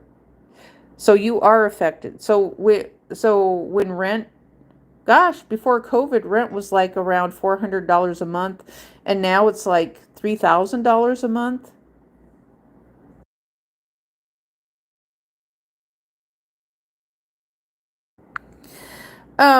Mortal man, okay, you're asking the question, if you come to America, how will you start your life like a job? I have no idea. You have Heart Bank. I have no idea how you would start your life, because women in the United States can't even start a life. It's hard. Teenagers who have graduated from high school can't even start a life. And so there are teenagers who are now in their early 20s still living with their parents because they can't start a life. So it's a bad idea for anybody to come to the United States at all. You're not going to have any life. You're not going to have any quality of life at all, because people in the United States don't even have a life. Can't even get into places to live. I mean, so you're just going to be homeless. Nobody, yeah, when people here can't even get help who are American citizens, nobody else is going to help you. Maybe you might be able to find a charity or something. I don't know, because um, how are people surviving? I don't know. I don't have a megaphone to know how people are surviving. Nobody's telling me. I can watch YouTube videos that tell me how people are surviving. And that's all I have, is other people's accounts for how they are surviving. But as far as myself, all I have is my own personal self. Other people are struggling. That's what I'm hearing. I have my family, and I know that my kids are not doing well. The only person that seems to be doing well is my dad, but he's in an assisted living retirement community, and he had said something about having some kind of long-term um there was some kind of long-term health insurance that he had that covered assisted living so that he can move to different places. I don't know what that is, but he has the ability to just be able to pick up quickly and move from one nursing home to another nursing home, I guess. Well, he's not even in a nursing home. He's just in assisted. He's in a adult. He's in a geriatric type facility for people over 55 or 50, something like that. What are goals of Lightstar? What is goals? Goals for what's the point of, there's no point in even setting goals. Goals for what? When I was a kid, we weren't given all this stuff of setting goals. Now maybe these words were repetition, that we were learning things as a kid. What is, there's no purpose in setting a goal when there's no end point and you can't achieve because the bar is set so high that you can't get there. What is the purpose of a goal? What's the purpose of dreaming for something? Of fixating on it? That's where it becomes an addiction, that you fixate on something. So when these other movements tend to say, well, wouldn't you like to be president one day? And you ask that of a little girl. It's like, well, we came so close. We came so close with Hillary Clinton. And then we had Barack Obama. It was more important to put in a black man and then a piece of shit CEO. We had two pieces of shits as president, Obama and Trump, as far as I'm concerned.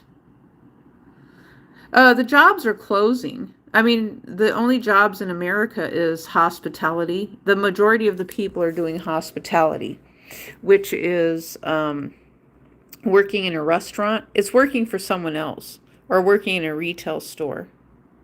Work together, how? That the working together in a network is a problem, because then the networks, I'm not interested in the network thing because of the fact that that's Hollywood. And you guys have been paid, if you're in a foreign country, you all have been paid by Hollywood to promote Hollywood videos. That's not a real job. That means that Disney or Comcast or people who are in those networks have been paying you out of their money. So you promoting YouTube channels is not a real job for everyone. Someone else paid you to do a gig. So that means you can't just keep approaching YouTube channels and saying, well, your channel's never going to amount to anything unless you pay us. Well, we're not making any money. I'm not making any money.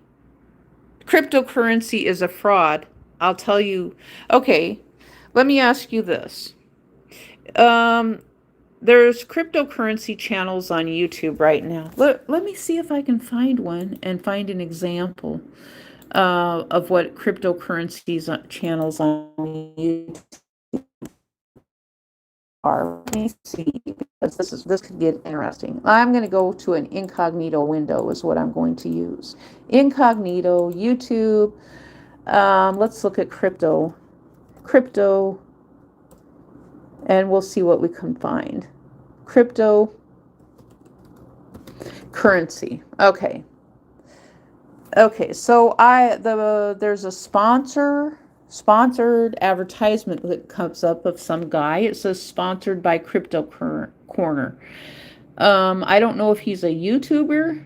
It's something that streamed a year ago. It just says EpiPal wallet, the world's first air-gapped cold wallet. I have no idea what that is. Bill Gates. This has 1 million views. It says Bill Gates, Bitcoin is a scam. And apparently Bill Gates agrees with that. So if Bill Gates agrees with it, a lot of people are saying that Bitcoin is a scam. Bitcoin hits record high of 123,000 after U.S. legislation. That was something on CNBC 2 days ago. I don't like to promote legacy media, but they're just repeating things that comes out of Congress. That's all they're doing. So if you want news, look at Congress. Don't watch the legacy media. And legacy media is just the old media. Watch something else. And then now what we've got is 1 day ago. This is something from Fox Business. It says news about the GOP and crypto. GOP Senator touts Trump's crypto win. he keeps pulling a rabbit out of his hat. Now I'm going to go to some channels here that are about, I'm using the filter, going to channel, and so there is a channel, it's called Cryptocurrency Theory, and they have 3,000 subscribers. Here's Cryptos RUs, which is 806K. That's a lot. Here's another one, Common Sense Crypto, that has 79.1K. Now, this is what I'm going to ask y'all. Here's another one called Crypto Hulk, 71.2K. And so these are people who have benefited off of the cryptocurrency popularity. These YouTube channels have. Here's another one, Crypto 101. They got 22,000 subscribers. Thinking Crypto has 188K subscribers. Crypto Angler has 54. Now, 54,000. Crypto Love has 258,000.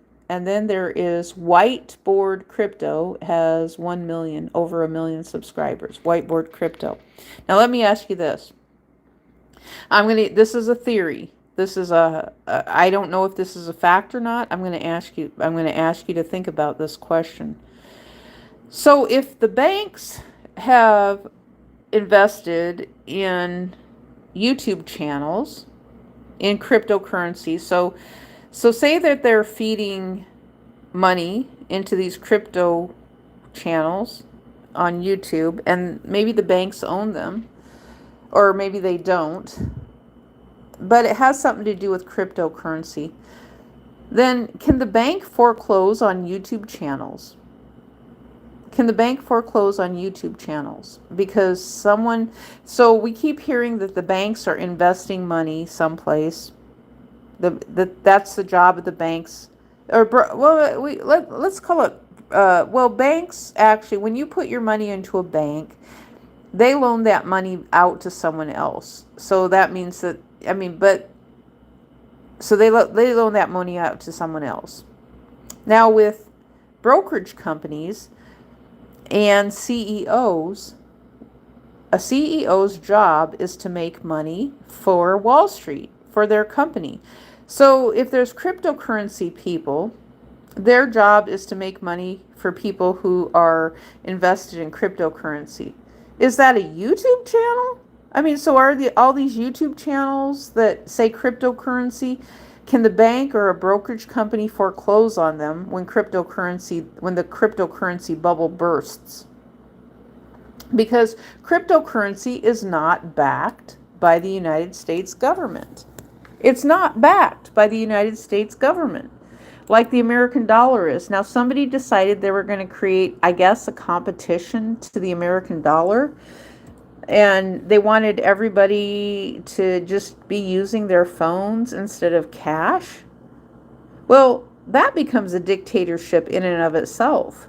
I would not advise that at all. I like our American dollar. I would not advise, this is just my personal opinion, because I can see some horrific things happening.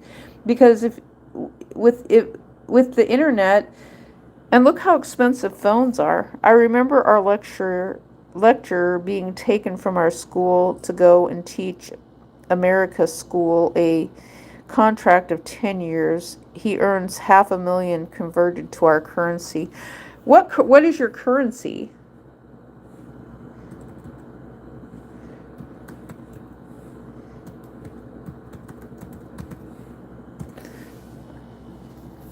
Oh, $500,000 monthly? I've never made $500,000 monthly in anything. I'd be happy to be able to make $1 million in a year. I think that would be great. I don't know that it would set me for the rest of my life or not, but I think it would be great to be able to earn $1 million, or to be able to take care of myself and have a modest house that I bought myself and that I can live in. I think it would be great. Okay, so I was pulling up there, and there's different types of cryptocurrency too. All of them are not the same. There's a cryptocurrency exchange, which is separate. Okay, this talks about it. On 11 November 2022, FTX Trading Ltd., a cryptocurrency exchange, which also operated a crypto hedge fund, has been valued at $18 billion, has now filed for bankruptcy. This is new to me. I didn't know this. I didn't know that FTX Trading has filed for bankruptcy. Well, why is that? I had this is I would think this would be breaking news. And this is in Wikipedia. If we believe Wikipedia as factual, and I'm thinking that the government would know about this, because the government knows about hedge funds and, companies that are not doing well. So this means that people have put money into cryptocurrency, but they're not getting their money back out of it. So this would lead me to believe that a bank or a brokerage company can go perform and foreclose on. I don't know if brokerage companies foreclose on property. I just always heard that banks do. If you can't afford something, then the banks just make you homeless. What kind of country is that? We hear about these stories all the time. What kind of country is that, where banks just make you homeless just because you don't have any money coming in? So your Social Security check doesn't keep up with inflation, or your welfare check doesn't keep up with inflation, or your housing choice voucher program doesn't keep up with inflation, because the government will not just have an open pocketbook for you to spend frivolously. I would think the government at this point would be seeing what's going on here related to these private companies just raising prices. And the cryptocurrency bubble is a big problem. Why should Elon Musk have all this money? Because Elon Musk, if it's true what he says, that he is a government contractor, which I don't know if he is or not, he says that he's very well watched and regulated by the American government, because he said he's a government contractor. I don't know if he is or not. I have no idea.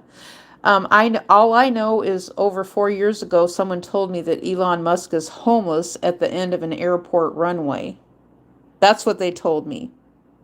That is literally what they told me, that Elon Musk is living homeless at the end of an airport runway. They told me this 5 years ago.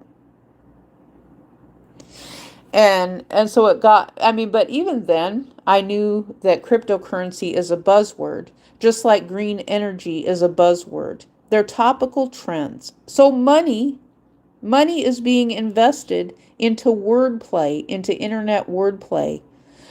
To just think how powerful that is, that someone is investing money into temporary words that we use that are popular on a daily basis. Well, why are they doing this? It's just like saying, okay, let's monetize the alphabet now, which that's a fact. It's a fact. Google itself has a company called Alphabet. It's monetized. So we have monetized the alphabet, the worldwide alphabet, basically, but the United States alphabet is the most popular. And that's why I called it wordplay, because it's based off of our past history. Now, newspapers, basically, they monetized the alphabet too, though, with the things they wrote inside the newspaper, and they scripted things. They used to put in crossword puzzles, pretty much harmless stuff. Now, we've got the tail wagging the dog here, because I think that the advertisers should be paying for things. All the advertisers, if they want to take the money out of politics, the advertisers should be advertising things instead of doing this sponsorship thing that they do. The sponsorship thing only helps just a couple of people. So it's like, I'll use an example. Let's use the Dream Team from the Olympics back in the 1990s. The Dream Olympics team, where they sent all those sports players into the Olympics that were professional. Whereas in the past, can you reveal your face, please, to increase views? No, I don't think it's necessary to have to reveal my face to increase views. because of the fact that I'm just not going to do that. Because then there's going to be um, I'm just not going into that right now. I don't think it's necessary to have to reveal your face. I think that's a lie that search engine optimization people have put out for people who don't want to show their face, because that's what people were telling me when I was doing a craft. My craft was my hands below the camera. I don't think it's necessary to have to show your face on camera. And so when you're doing a craft such as drawing or painting, a lot of people like to show details, which is close-ups of what they're doing. And that's the same thing with like knitting and crafting and crochet and stuff like that. Well, if you're showing your face, you're not learning anything. But if you're showing your hands, you're showing how things are done. And so you search engine optimization people don't factor that in or take that into consideration related to there's other people who do things quite a lot differently than what you've done it in Hollywood, and then what you're doing it, because like the SEO people who are networks, all you're doing is collecting people. That's all you're doing is collecting people. And then you want to have all these followers. So you want to collect, also you'll collect defunct YouTube channels. That's what you'll do. So you know that a YouTube channel probably isn't working very well. And so you can say, well, I can get that channel going. I don't care. I mean, they've got 50,000 followers and no views coming in right now. So if I can get them to give me that YouTube channel, then that means that I can add in a defunct makeup channel into my sports channel, and then maybe I can get these women to watching something. And if I can get, but but at the same time, I'd have to hire someone or get someone else in on that channel, doing something to actually be watching it, or a new influencer. We're gonna get in some kid, maybe from a foreign country, because they have different laws, and so we're gonna put in some little girl who's maybe 13 years old from either Zimbabwe or Indonesia into that YouTube channel, because then we're going to avoid United States regulations related to kids, because YouTube, they don't pay any attention to what anybody's doing. We're going to stick some kids in there because we've got a network. We've got a huge network of close to 1 billion followers that we've built up in our network. And that's how we give people subscribers too, because we've got the keys to all these different YouTube channels, and then we just log into them. And so once the networks pay us money, then we send our people from the network to subscribe to all these other people, because we easily get into these channels in and out all the time. And so maybe, I don't know how many, I'm not sure what the limit is. The last I knew, the limit for each YouTube channel was that you could have 250 different YouTube channels. So the thing is, for me right now, if I wanted to make myself 250 YouTube channels, I could go over 500 right now. I don't want to do that. I don't want to be watching myself all the time.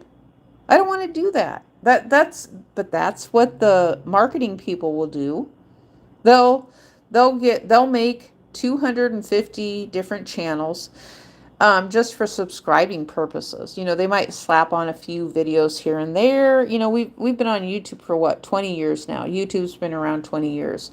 And so they can just build up a bunch of, that's what they've done, is literally they'll take the existing cutting room floor footage from Hollywood, throw it on a few channels. That's why some channels only have a few videos on them. They can be 20 years old and have just 1 or 2 videos on them, but they're used for marketing purposes. So then you got these people then who will look at a channel and they'll say, oh, it's been around for a long time. It must have some long sustaining power. Whereas if you make a brand new channel, the marketing people will call you a troll. That's what they'll do. They'll call you a troll. So if you make a new channel on YouTube and you go on, you don't stand a chance, no matter who you are. You can be a kid to an old person. The search engine optimization people and people out of Hollywood are calling them trolls because the channel is new and they have no tolerance, So YouTube is a combination right now of just search engine optimization and Hollywood. That's basically what it amounts to right now. Okay, so that is based on painting. This is based on YouTube. What's based on YouTube? TikTok is popular compared to YouTube. They were giving complaints to dealers of the app. Now, yeah, but TikTok is supposed to be closing. Donald Trump said TikTok was supposed to close, even though he professed that he extended the life of TikTok. Now, how does Donald Trump have control over TikTok to do that? Can someone rationalize that for me? How is it that he can just say, okay, we want TikTok gone, and then once he wins the presidency, he's decided, oh, I like TikTok now, out of the blue. Well, how does he have that much control over TikTok?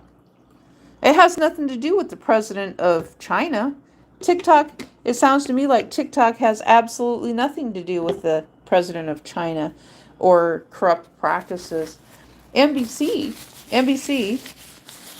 is corrupt practices. ABC, corrupt practices. CBS, corrupt practices, because they're nothing but advertising agencies. That's all they are.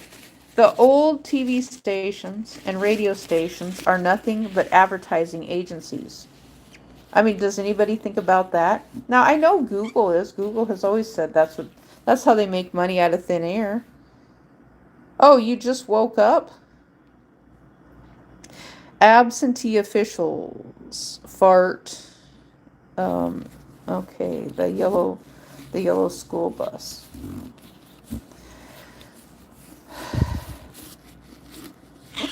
Well, what are you calling alien power? Well, yes, I mean alien power, as in we have alternative with what we used. Christine, what's Christine about?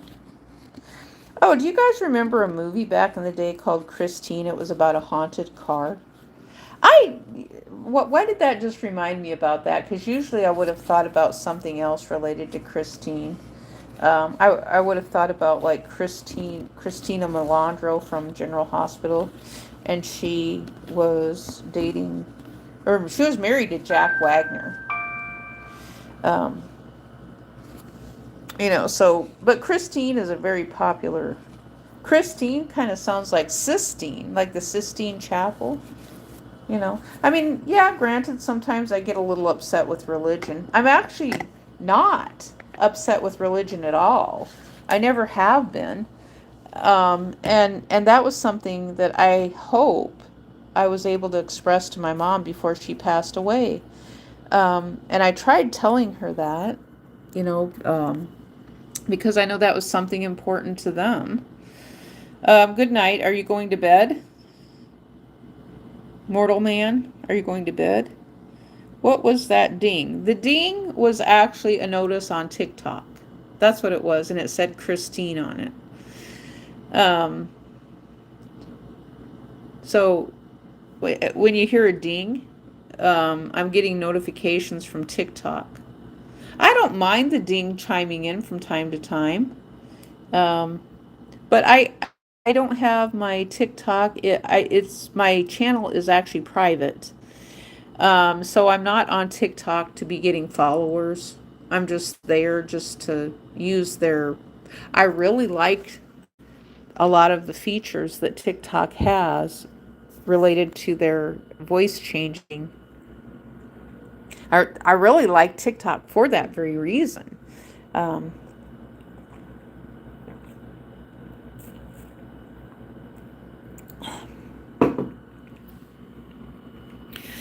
Okay, so you've got an emoji of a little cat hiding in a box. Oh, you know what I'm going to do? I'm going to read to you guys something that I wrote to a guy. Okay, hang on here. I'm going to read this to you guys. Um, okay. He probably will not respond to me, I'm assuming. Now, what he's saying is that he's one of these search engine optimization people. And so he has, his name is Rick Beats. That's who I wrote to. Rick Beato is his name. Ricky Beato. Richard, I guess, maybe. I don't know. And so this is what I wrote to him. Because he was talking about that he has a YouTube channel, so he has an upper leg. Now, there was the other guy, Calvin Hill, said the same thing on TikTok over a year ago. I think it was him or someone similar to him said they have an upper leg because they're in Hollywood. And it's true, it's a fact. And I'm going to read to you what I wrote. I put in the title of the email, I put, "Why Hollywood Oligarchy is exclusive to Hollywood Los Angeles oligarchy." Now, I purposely call Los Angeles Lost Angeles for this very reason. Okay, this is what I wrote. With how Hollywood works, it places a heavy emphasis on Hollywood while excluding the internet. People who will not conform to topical scripted niches, which is why most YouTube channels fail right now. I know there are people from Hollywood who have called themselves YouTubers, which they're not, because they had Hollywood network support. When you need other channels to heavily promote your content, you are not a YouTuber. Not only that, Hollywood network promotion groups have hired third world Russian and Asian troll farms, scammers, to pad and stack their YouTube channels with fake followers. I always wondered why anyone would listen to just one person, one advertising agency, for a USA view where there are 350 million people in the USA. Now, there's more. It just dawned on me when I said that. Okay. 350 million people estimated in the USA. That does not include people who are visiting and people who have come from across the border to reside and squat for whatever reason they're here. We've had 3 TV stations. 3 TV stations have been manipulating the views of the American public for entirely too long. For over 50 years.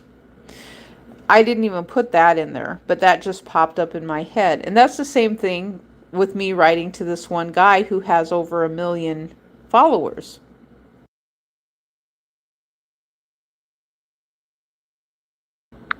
And so he happens to say that he has over 1 million followers and that people should listen to him because people with lots and lots of followers, they give them more credibility than someone who doesn't have followers. And that's a fact. That is true. That people trust someone more who has the verified check mark and those who have millions of followers. Why they trust them more, I don't know, but it's just a fact. Let me finish reading what I wrote to him. Hollywood is not a library of education at all. It's more of a clown show of nonsense, which marginalizes the American public, which is what Donald Trump is doing as president. CEOs are nothing but dictators of corporations who are causing inflation. A CEO of a corporation, their only motive is to make money for their company. I have to wonder for the loans that Hollywood has taken out from banks for entertainment and cryptocurrency. Will we be seeing banks foreclosing on digital assets, just like they do in real life, on real life properties, while causing inflation, hiking up the price of houses on the American public just because they can? After all, Hollywood celebrities are living in very big mansions, some rented. YouTubers have never lived in mansions, and most are homeless right now. CEOs, Hollywood, not much different from following those who follow dictators. And then I followed up with something else that I had left out. The ones with many followers control the ones who don't. That's true. You're right. Because then, well, when I looked up the one YouTube channel that had over 1 million followers with cryptocurrency, it's like, well, that's just one. That's just like Mr. Beast. That's just one person. Why should I follow Mr. Beast? I mean, then every time I mention Mr. Beast, then he probably gets more followers because I'm mentioning Mr. Beast. And not only that, the Secret Service calls the president's ride the Beast. That's what they've always called the car that the president rides in, is the Beast. And then I followed up with, I know you don't have a lot of time to read, but I wanted to, oh, no, wait a minute. Oh, that was to, wait a second.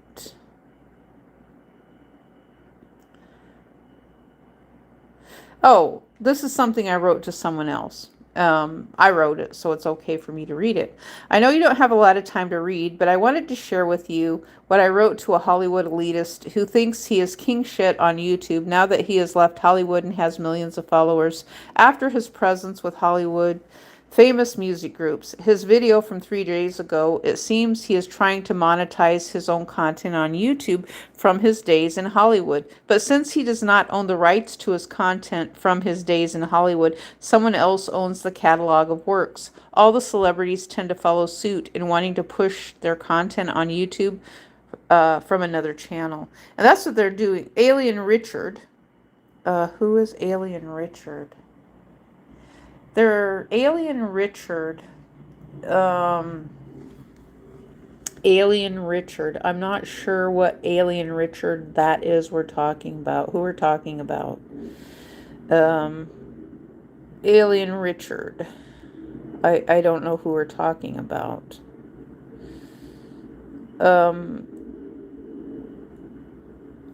Well, someone else called this guy Ricky Beto. The name Ricky Beto. What Richard? You know, so you guys are just promoting Hollywood. That's all you're doing. And another thing too. Okay, so this just came in, the Google Pixel 10, which is relatively new. Now, Google does not give us anything for free. You've got to find a promotions company who will give you things for free. So the Hollywood celebrities that are reviewing things, those on Amazon and those with Google, there's a third-party agency that actually will hook people up with things for reviews. That's what they'll do. And that's why I think it's kind of funny related to the celebrities living in those big mansions and the big houses and things like that. They are marketing mansions to people who can't afford, to people who are homeless. That's what they're doing. So you've got all these YouTubers now who a lot of them, they claim they're from Hollywood, living in mansions, marketing big mansions to people who are homeless. That's what they're doing. Military who's homeless. And the same thing with the migrants that they have paraded through the United States. It's like, okay, they're staying in 5-star hotels. They are staying in Airbnbs. They're staying in big fancy mansions. So you've got the migrants in the United States that someone is parading through the United States. And you've got people who are homeless, women who are homeless, women who can't afford anything, and you're just abandoning the American public. Now, I am interested in the Google Pixel 10 because I like Google products. And, I liked Microsoft products. I mean, I don't have anything against Microsoft, even though it sounds like that Bill Gates is preparing for the end of his foundation. Bill Gates is preparing for the end of his foundation. I always liked Bill Gates, and they've ran him through the ringer. People have called him the devil, a Satanist. It's like any person who becomes famous, they have to tear them down. They call all of them a Satanist, a devil, Lucifer, they're Luciferian because they have privilege and connections. And it's like, why do you have to do that to people? My head was going back and forth, and your PFP star was moving. Um, your head was going back and forth, bobbling back and forth from side to side like a bobblehead. Why was your head bobbling like a bobblehead?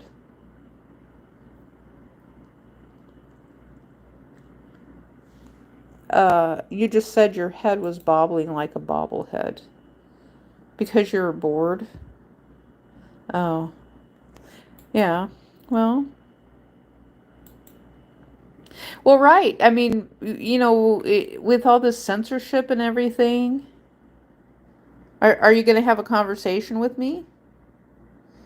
Are you going to, Briz official fans, are you going to have a conversation, or are you just going to keep promoting bored because that's a word that is either organically popular or you're paid to popularize the word? Do you know? Because I was just wondering. We could go on to read. How about we do this? Sign up and save. I'm not going to be saving any money because follow at Made by Google for news about the Google Pixel 10 and Made by Google event. Made by Google event. Google is still doing the events, the Google store. Now this guy, this Ricky Beto, he said he went in front of Congress. I would like for Congress to talk to me again about things that have happened. This is the part that sucks. When you've had things happen, it's like, why can't I talk to Congress and follow up from going to talk to them back in the year 2012? I would love to go to talk to Congress again. Help us improve the Google store. Show a question. Okay, there, yes. How satisfied are you with the Google store today? I am going to put very dissatisfied because it's too expensive. I forgot to tell you, I visited the Google store today and they had a shirt that was like $40, I think. I mean, Google has always had stuff. It's really, really expensive. Now, they have said sometimes you can find it in other places cheaper, maybe on Amazon or something, or they've said that you can find the same product someplace else. What is the main reason you are visiting the Google store today? Okay, to check the order status or get a product, to compare products or prices. I think that's probably what I would select, is to compare products and prices, to redeem or research a promotion, to return, replace, or repair a product, to purchase a product, to learn about the product, or other. What would the other be if I was going to put other in there? Do not include personal information. Google does not like it when you include personal information. So don't select other and then tell them about your sex life. Just don't do that. So when you get a little pop-up from Google, and they're asking you a question related to their store, and they're asking you what the main reason you're visiting the store is today, you have other check mark there. It says, please do not include personal information. So don't select other and tell them about your sex life. Okay? I don't think Google is going to want to hear about that. Or, I mean, I don't know how much you can write in there and tell them about things. If you wanted to go on and tell them about a story or something. But just don't tell them about your sex life. They don't want to hear about that. Well, wait a minute. I think they do, though. In the grand scheme of Google search, it did come out a few years ago that what they were saying is that people tell all their confessions to Google, which is true. It's absolutely true, because YouTube is owned by Google and people are telling all kinds of confessions on YouTube right now. I put an alien dog costume on my dog. Oh, an alien dog costume. Well, what was that dog's name? I was looking at Microsoft yesterday and they had their assistants, their virtual assistants, and the dog was one of them. So you put an alien dog costume on your dog. I've never done that before, to put any kind of costume on a dog. I've never done that before. Um, oh, he looks so cute.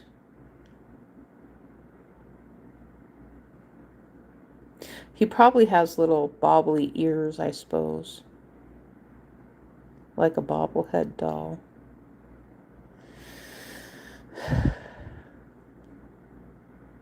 I mean, Google, this is the thing. It's like, the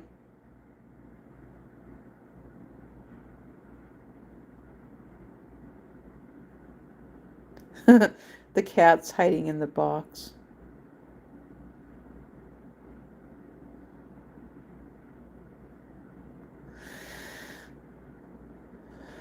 I don't think I have all those emojis though. Um, no, well, wait a minute. Wait. I might be able to pull this off. Hang on a second. Let me see if I can do this. Let's see here. Let me see here if I can pull this off. I don't know if I can or not. Now, what happened? What happened to that website I was on yesterday? The website I was on yesterday.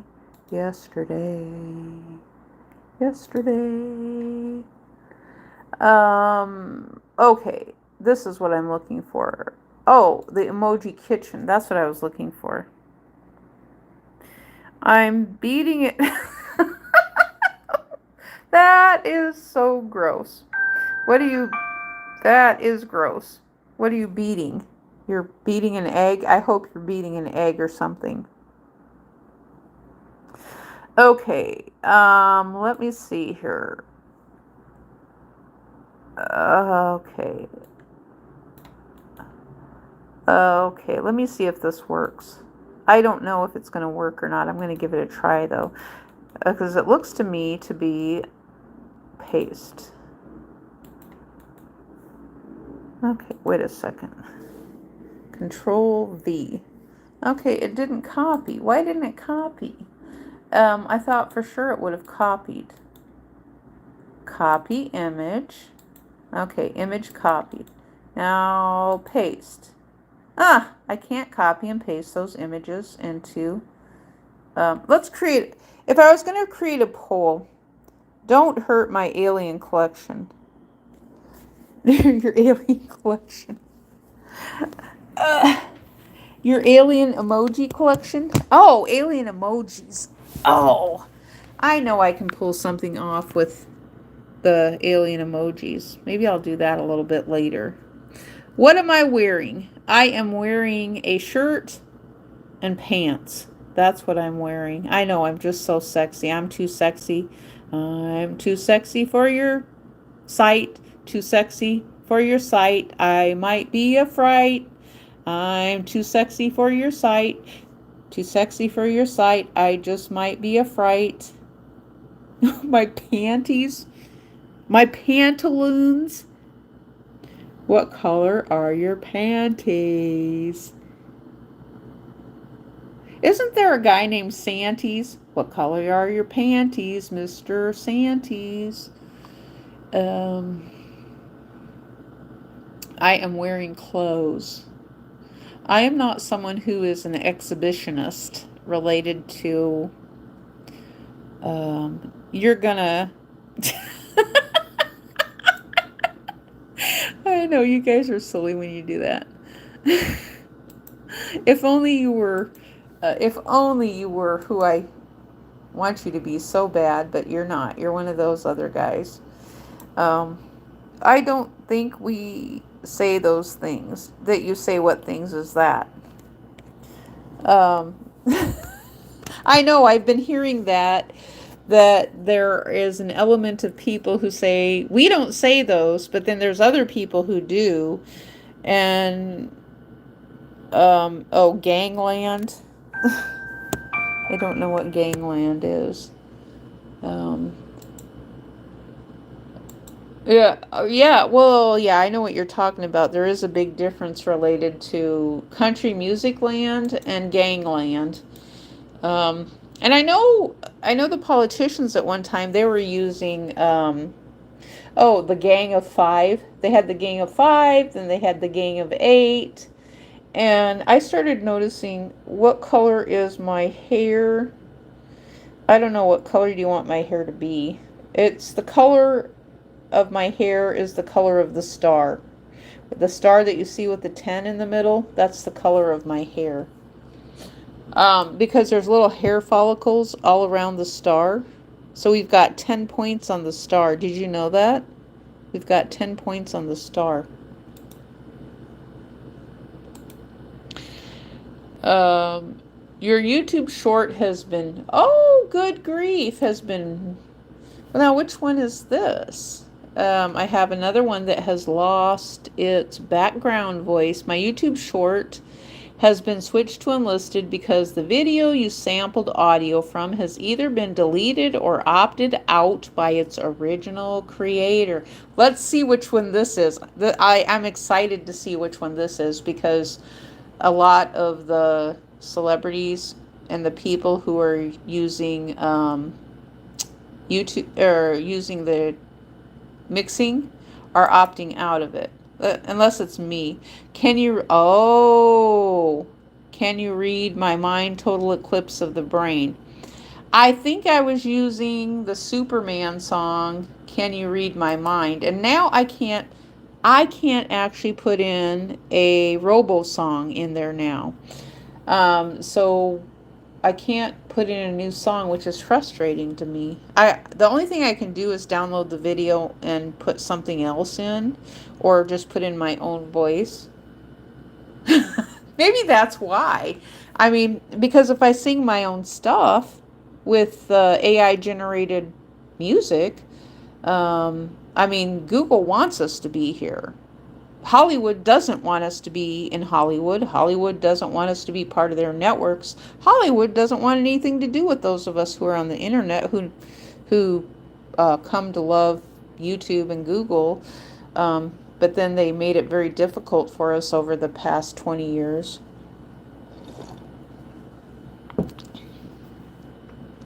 Can you read my mind? Total eclipse of the brain. That's funny.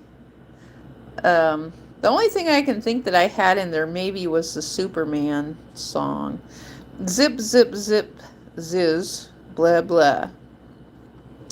Yeah, that's how I feel about Hollywood. That's how I feel about those who are just exclusive. And it's like, now I, on the other hand, have been trying to do things that are a collaborative effort with other YouTubers, even though they don't realize it, you know. So when I look through YouTube channels, you know, oh gosh, just like the most popular female, one of the most popular, there's a couple of them actually,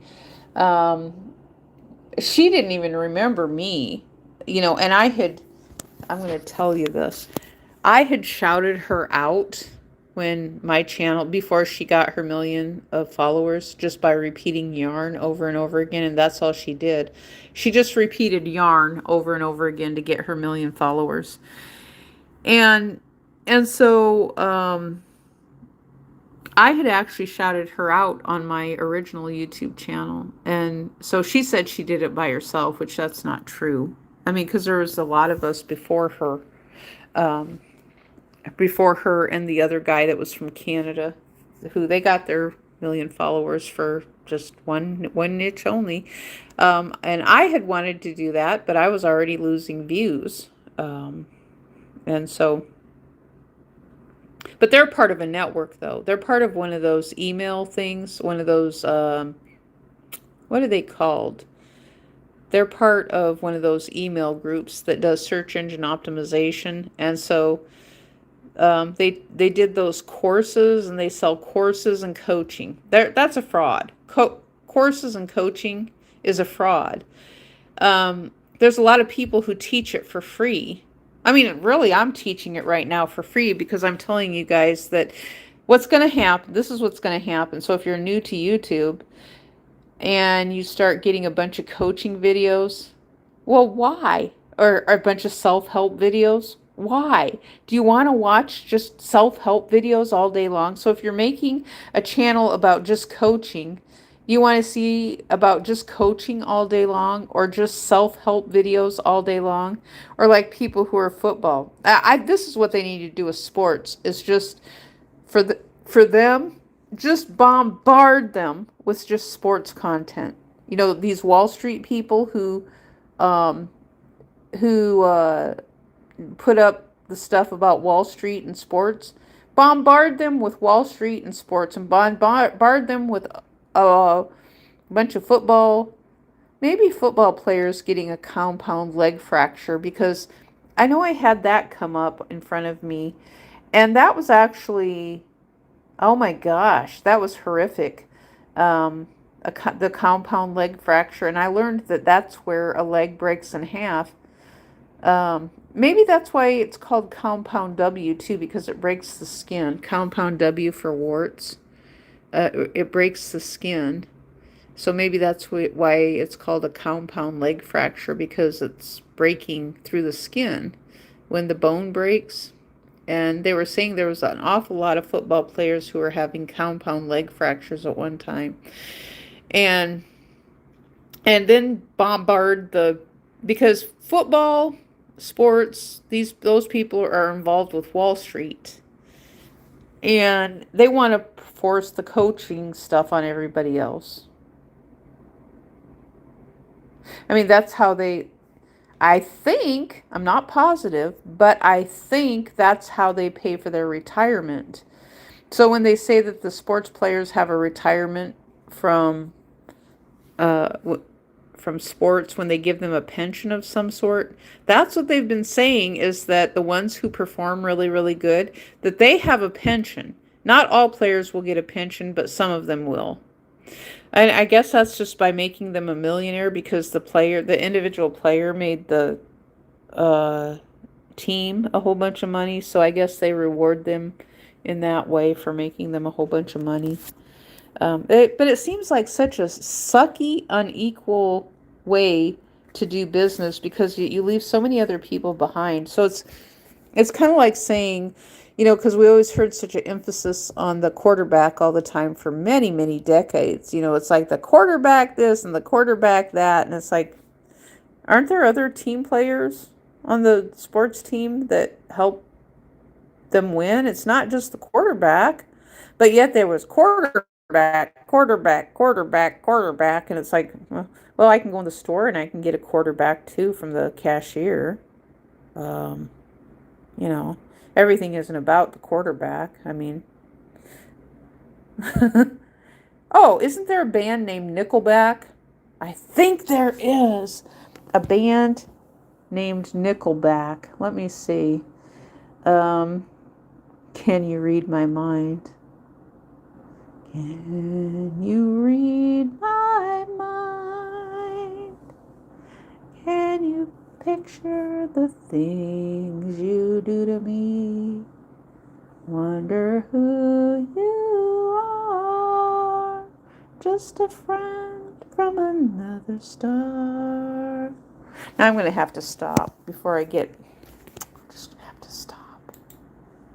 But I can download that video and I can reuse it. Actually, do I even have to download it? Sometimes I wish that there was a way I could mix my own video on YouTube by leaving it public and then put a new song in or put a new recording in. Oh, wait, thank you.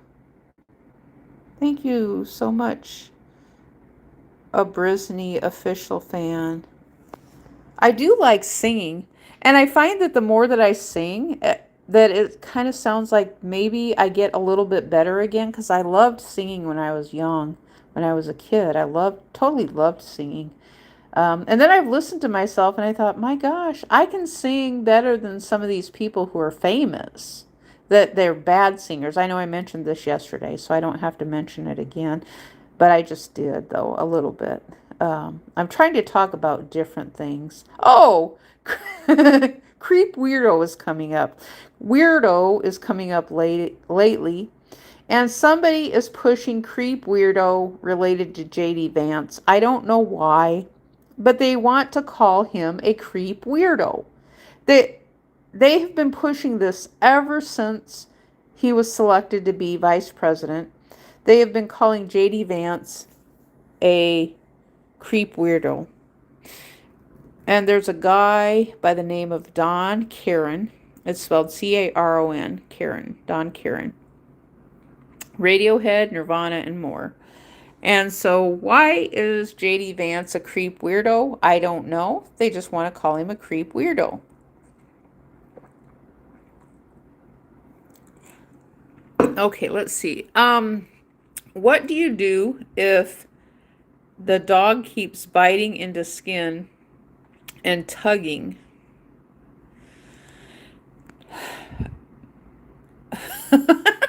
Get rid of the dog? Maybe get rid of the dog. You know what you can do though? I've never done this before, but you could put pepper on your skin. You could put pepper on your skin or hot sauce on your skin, a little bit of hot sauce, and I bet that's going to keep the dog away.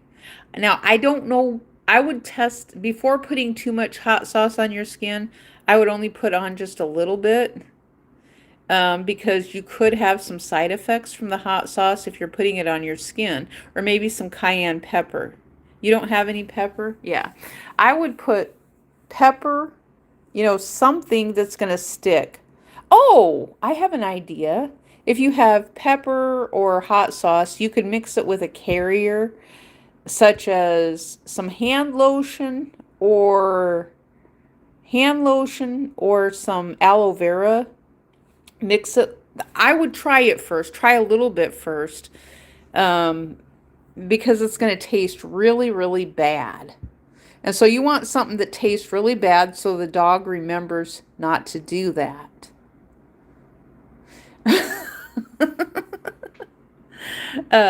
So that's kind of like with anything.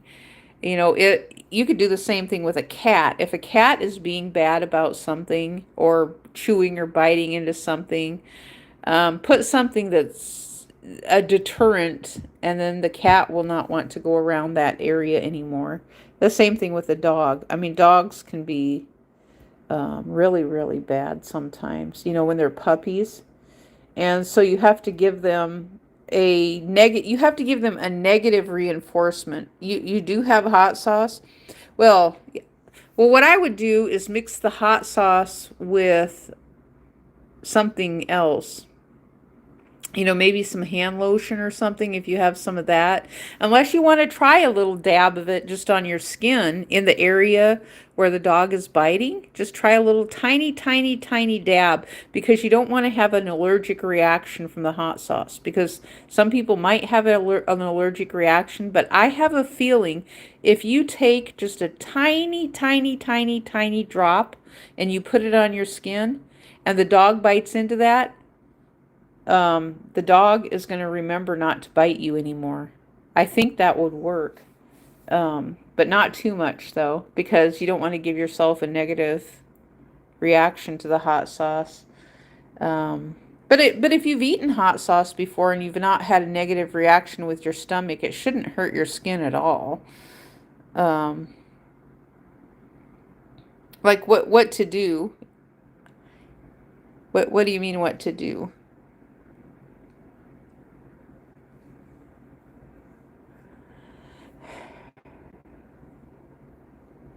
I think you could even use cayenne pepper too if you had red cayenne pepper, not cayenne pepper. Lock him in my sister's room. Lock the dog in your sister's room. Well, then the dog, but you know what you're gonna, oh, it's her dog. Yeah, lock the dog in your sister's room. You could do the same thing with shoes too. If a dog is biting on your shoes, put some cayenne pepper in your shoes. Now, granted, it might make it stink a little bit, but um, the dog is not going to like that taste on its mouth, and it's probably going to burn a little bit, and it's going to start making a bunch of foaming at the mouth sounds and things like that, which I know that doesn't.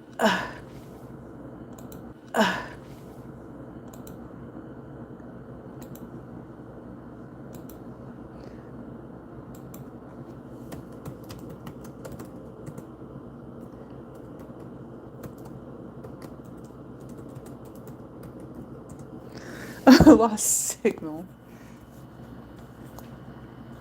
Okay, so you guys should be able to hear me now. I lost my signal briefly. So we were talking about the dog. And so there are things that you can do to a dog once, and that dog is going to remember that its whole life. So if it's because dogs get mad. I was watching this video about these little parrots and budgie birds. But these were a tiny little parrot, and they were, oh my gosh, they were so cute. And this woman was saying, she said if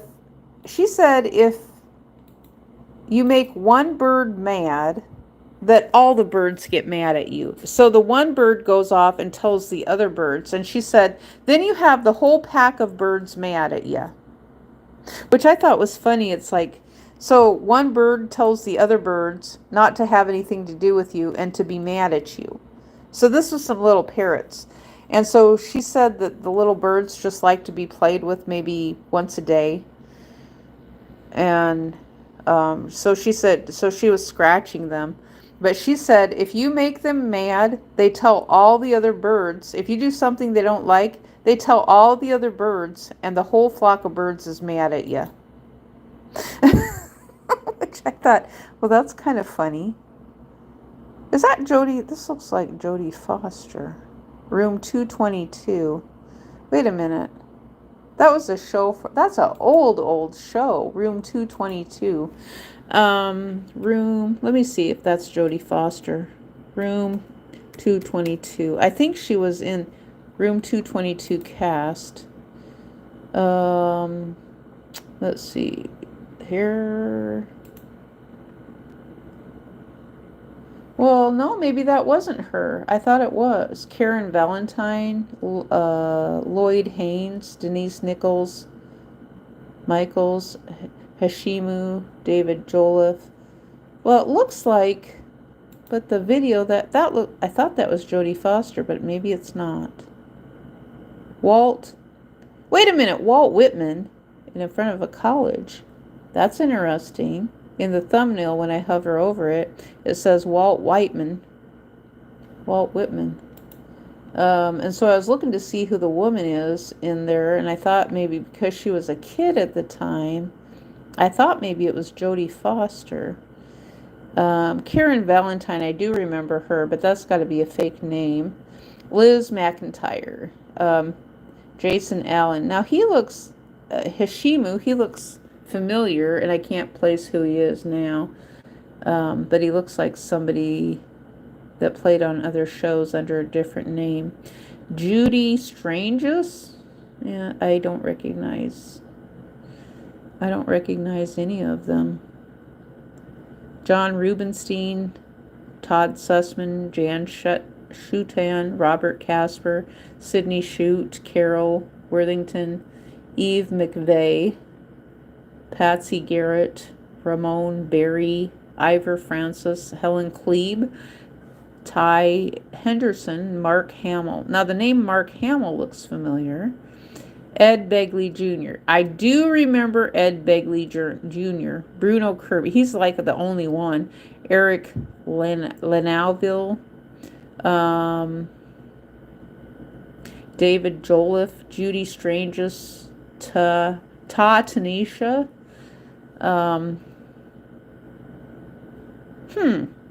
I'm trying to figure out who the little girl is, though. Why was Room 222 canceled? Room 222 was canceled primarily due to declining ratings. The show, which aired on ABC, was part of popular Friday night lineup, but by the time it ended in 1974 to 1975, its lead actors were either leaving or had already left. The loss of the key talent, combined with a drop in viewership, led to the show's cancellation. I have a feeling a lot more shows. I have a feeling a lot more shows are going to get canceled. Um, I know Young Sheldon ended, and then there was another. I know Young Sheldon ended. I think this year. I think a lot of news shows are going to get canceled. Actually, um, let me see if I can figure out who the little girl is on Room 222. I thought it was Jodie Foster. The little girl on cast of Room 22. Let me see if I can figure out. Alice Johnson, played by Karen Valentine. So it was Angela Cartwright. Oh, Angela Cartwright, known for her role as Penny in Lost in Space. However, Angela Cartwright, known for her role as Penny in Lost in Space, made a guest appearance on the show as a student in an episode where she receives a failing grade by mistake from a senile teacher.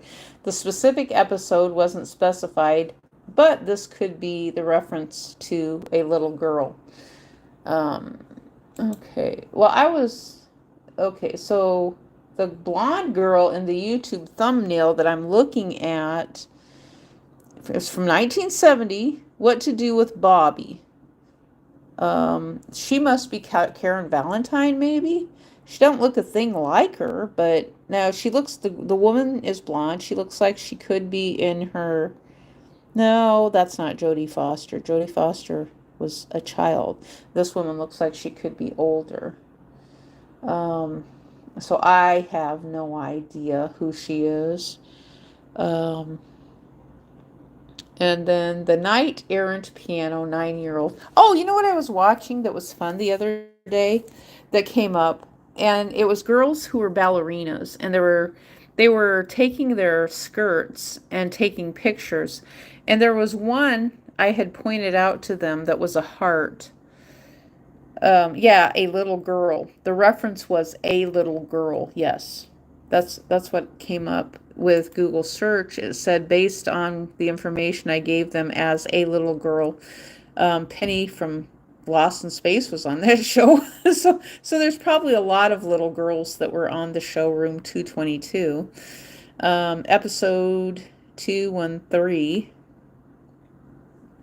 But I started noticing this common denominator in Hollywood with things that they were doing and numbers that they were using. So if you guys remember Kiefer Sutherland, Kiefer Sutherland was on the show Numbers, and he had the little autistic boy.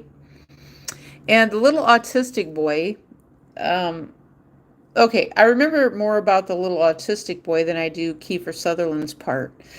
All I know is Kiefer Sutherland was Donald Sutherland's child, I think. I could be wrong. But I was watching the show Numbers. I have no idea who the little boy is who played the autistic boy on the show Numbers. But Numbers then was coming up, and to the little boy there were significant numbers, and he started writing everything down. And I started noticing this common denominator on TV related to numbers. And this was at the point where TV and cable was still popular. The internet was popular. Both were kind of popular at the same time, but they weren't commingling at all. They weren't commingling at all. But I started looking at the numbers, and I thought, well, this is strange. These numbers, or what are they doing? And the little boy's writing things down like he's some number wizard or something like that. And he was, though. He was figuring numbers for things, for something. I can't remember what exactly it was. But he was just, well, it's kind of like when someone asked me the other day, they said, well, if you take the number that you're at. So, for example, if you take the number 8 and then you go back 2 numbers and then add 8 and the number 2 numbers back, you add them together to get another number. Um, or something. I don't know. I didn't do it, but apparently there's something about the numbers that match up or something like that. And so anyway, let me see what the premise of the show numbers was, so I can just tell you straight out instead of me trying to describe something. I need the internet though to look it up. Otherwise I wouldn't remember. The numbers TV show. The numbers TV show. And that kind of really piqued my curiosity because autism was being pushed. Autistic kids was being pushed. And so people in the crochet community had always said, well, autism is repetition. And you know what we do with teaching the craft of crochet is repetition. So all of us are autistic. So it's like, well, that's kind of a unfair diagnosis. That's what I always thought. It was, well, okay, this says, numbers, and then the 3 was backward. The E was backwards as the number 3. So Numbers is an American crime drama TV show that aired from January 23rd, 2005 to March 12th, 2010. So it was 5 years total, with a total of 6 seasons consisting of 118 episodes. The series was created by Nicholas Falchi and Cheryl Houghton and followed FBI Special Agent Don Epps.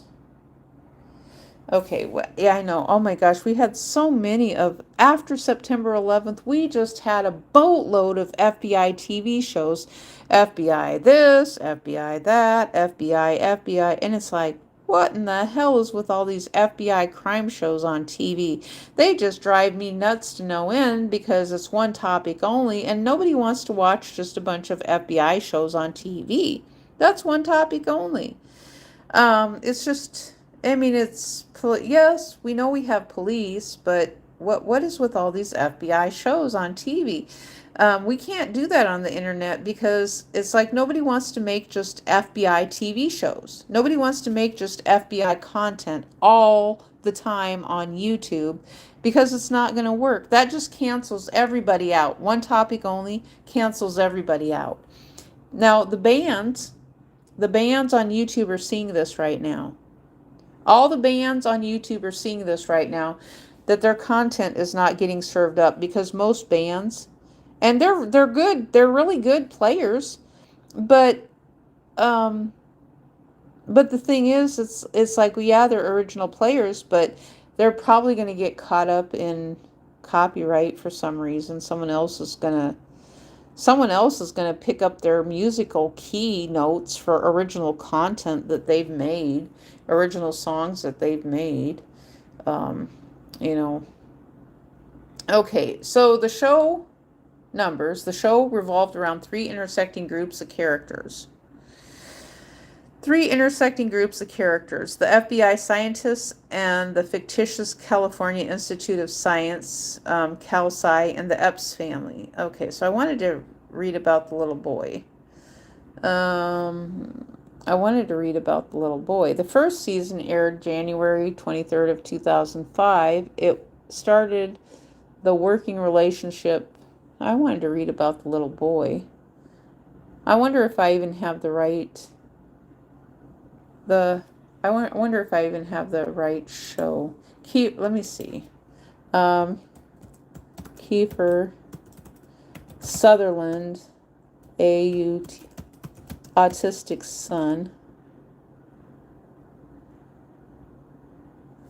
Okay, this says, I thought maybe I have the wrong show. In the Fox drama Touch, Kiefer Sutherland plays Martin Bohm, a widower raising an autistic son. I had the wrong name. It was called Touch, is what it was called. Jake possesses the ability to see patterns and connections in seemingly random numbers, which Martin discovers are linked to the lives of others around the world. The show explores the idea of these connections, seen through Jake's unique perspective, can predict future events and reveal hidden patterns in the world. Okay, yeah, it was a show Touch. It wasn't Numbers. But that was at the time we had touch screens and things going on. What year was this show? Let's look at the show Touch now. Because all of this was in connection to the internet. And it's like, what are they trying to do? Because Hollywood is not a library. There's absolutely nothing with Hollywood that can even come close to being a library. We've never been able to search analog TV. We've never been able to search Hollywood. We're told that most things in Hollywood, they're fake, they're of the devil, they're Satan, they're Satanists. They just talk about drugs all the time. I'm tired of talking about drugs. I am very tired of it. Let's talk about real issues. Real issues in society that need to be solved, such as inflation. And if there is a drug crisis, medical is so expensive that people can't even get into it right now. It's so darned expensive, nobody can afford medical care. So you can't just take and place all these people into these big mansions. Oh, I'm wondering, is the Dr. Phil show going to get foreclosed on by a bank? Because it's my understanding that he went bankrupt. The Dr. Phil show, Merit TV, they are in bankruptcy. So I'm wondering, is his digital assets going to get foreclosed upon? I'm wondering that. Touch is an American drama television series that ran on Fox from January 25th, 2012 to May 10th of 2013. Oh, it wasn't on that long? I thought it was on longer than that. Why did I think it was on longer than that? The series was created by Tim Kring and starred Kiefer Sutherland. During the first season, the series aired regularly on Thursday night, being March 22nd to 2012. 13 episodes were ordered for the first season, with the 2-episode season finale airing March 31st of 2012. On May 9th, 2012, Fox renewed the show for a second season. The second season was originally scheduled to begin October 26, 2012, but was pushed back to Friday, February 8th of 2013. On May 9th, 2013, Fox canceled the series after 2 seasons. Martin Bowen. Okay, he played, let me see. So, Touch centers on former reporter Martin Bowen, played by Kiefer Sutherland, and his 11-year-old son Jake David Mascuz, who has been diagnosed as autistic. Martin's wife died in the World Trade Center during the September 11th attack, and he's been struggling to raise Jake since then, moving from job to job while tending to Jake's special needs. Jake has never spoken a word, but is fascinated by numbers. Oh, that's where I got it from. I knew he was fascinated by numbers and patterns relating to the numbers, spending much of his day writing them down in notebooks or his touchscreen tablet, and sometimes using objects, for instance, popcorn kernels. So he was using popcorn kernels. Season 1. Jake's repeated escapes from special schools put Martin's capacity to raise the child in question. Oh, there we go. There we go. Now, this is the thing that mothers have had to deal with our whole life. But this says, Martin, Jake's living conditions. Jake's repeated escape from special schools put Martin's capacity to raise the child in question, and social worker Clea Hopkins arrives to perform an evaluation of Jake's living conditions. Yeah, don't people do that to moms all the time? They do. They've always said, oh gosh, if you have a mom who's working outside the house, she's a horrible mother because she can't raise her kids. Look under where? Where am I supposed to look under? Speedy Players 1.v2. Speedy. And so Martin worried that he might lose his son attempts to communicate with him, but the boy only continues to write down a specific pattern of numbers. This leads Martin to discover professor, author, teller Danny Glover, who has seen and worked with cases like this before, claiming that Jake is one of the few who can see the pain of the universe through the numbers. That's kind of powerful, though, when you think about it. The pain of the universe through the numbers. Now let's take that. The pain of the universe through the numbers. Let's apply that to inflation. The pain of the universe through numbers. Let's apply that to inflation, economic inflation, and single moms. Because Kiefer Sutherland, now this show is ended, so it's not being promoted. The only thing it might get a little bit of kickback, maybe. It could get a little kickback, maybe, I don't know. On YouTube, maybe, I don't know. But I like this phrase, the pain of the universe through numbers. But I'm adding my own 2 cents in here with inflation, which is a fact. Because you have a single dad who's Kiefer Sutherland. He's raising his son. He's worried about losing his son. He's moving from job to job, so he doesn't have a steady job. Oh, you're talking about the antibacterial washing your hands and rich folks who have to wash their hands all the time. Oh, yeah, COVID. We sold a lot of antibacterial during COVID. We sold the gator masks. We sold, what else did we sell? Oh, vaccinations through COVID. Yeah, absolutely. But I like that. I'm kind of stuck on this part right here. The pain of the universe through numbers. We could call it the pain of the universe through inflation. Let's, I like using the word numbers. It ties to the Bible. But the pain of the universe through inflation, because that's what I was seeing even at that time. What year was this show out? I mean, because I loved this show. I totally loved this show. And I couldn't figure out why in the world would a show end. I always thought that with shows. Why would they end a show that people like to watch? Okay. Oh, 2013. That is so fascinating because in 2013, my YouTube channel was on the way downhill.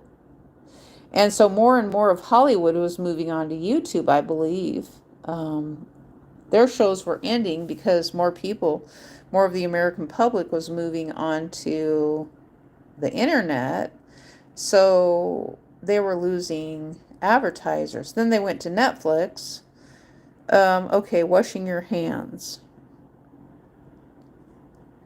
You're talking about the antibacterial and washing your hands.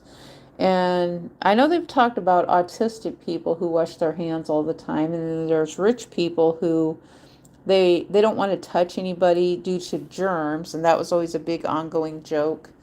A larger overarching plot involves Teller's work. Teller himself had seen the numbers during a stroke and has been fascinated with them since. The sequence of numbers that Jake presents falls into what Teller claimed was an Amelia sequence, later known as the God sequence, based on Amelia Robbins, who was one of the former child patients. Okay, now I want to see what the God sequence. I know I'm chasing right now. I'm chasing. The God SEQUEN, the God sequence. Okay, the Fibonacci. The God sequence is what's called the Fibonacci. Okay. Yeah, so those of us on the internet will use a Fibonacci code instead. That's kind of like the little yarn thing. I'd made a little yarn thing that got hardly any views on my original YouTube channel, but I called it a God's Eye because that's what we called it when I was in Girl Scouts. And so it's where you wrap yarn around some sticks. It's a fun project for kids to do. It's just a repetitive activity and you wrap yarn around it. And so you can do this with 4 sticks. You can even use straws, but sticks are better because they're more solid. And so with a straw, you can end up, I wouldn't advise straws with it because of the fact that the child who's doing it is going to get frustrated if the straw bends too much and then it doesn't work out. Then they're going to lose interest in it. I know I would. So that's why sticks are better. But you can do 6 or 8. And so it's just a wrapping exercise where you wrap yarn around the stick and it expands and it gets larger. So you can have 2 sticks. For example, you could use any kind of stick that you have. I think for Girl Scouts, we actually used sticks and branches that we got from outside, so it was free. And so our requirement was to find a stick from somewhere in our little city and break a stick. That's what we had. Or look for a stick on the ground and then bring it to Girl Scouts so we would have a stick. You can use popsicle sticks. It works really well with popsicle sticks. I use shish kebab skewers for the stick. And so you can attach them together at the center. And then you just start in the center and wrap the yarn around. And you can add in different colors yarn, or you can just use the same color or use a variegated yarn and just keep wrapping it around until it gets larger. So it's kind of like the Fibonacci code that we're talking about here. They call it's a natural phenomena, the Fibonacci code. And so I would call now when I was a kid, my Girl Scout teachers, my brownie teachers called it a God's eye. But that everybody was religious back then. And if you're a kid, you had to be religious because that's what your family believed in. Even though you may not have wanted to go to church. And I always wondered, I know I had one huge temper tantrum myself when I was a kid because I did not want to go to church. But I always wondered how many other kids had temper tantrums because they didn't want to go to church. I always wondered that. If anybody else had a temper tantrum. I'm going to share with you right now the temper tantrum I had because I did not want to go to church.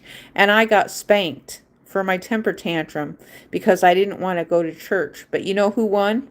I won because I was having such a big temper tantrum and meltdown because I didn't want to go to church that my parents didn't go to church that night. Now, we had already gone to church the previous Sunday, but they had a missionary that was coming.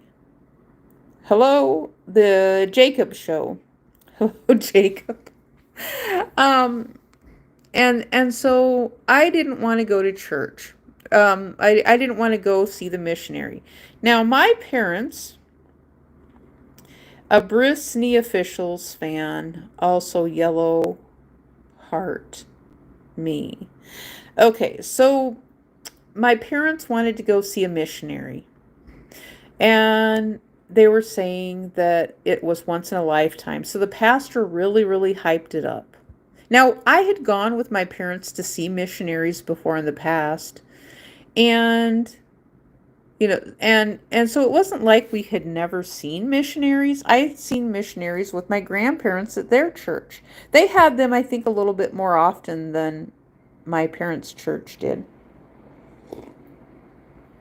But the town where my grandparents lived was a little bit larger. But they had missionaries more often coming to their church. It was in their bulletin. I cried, and then we didn't go, and we fight it out every time. Oh, you did? Yeah, I would love to hear more adults talk about not wanting to go to church. So anyway, I think it was Wednesday. Wednesday comes around, and Wednesday or Thursday, that's typically when they had the missionary stuff. So in the bulletin, I think they showed a picture too, or held up a picture, passed it around of what the people looked like. Now, when the missionaries came, they were asking for money.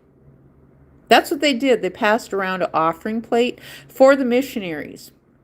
And so I heard someone else talking about the offering plates of mega churches.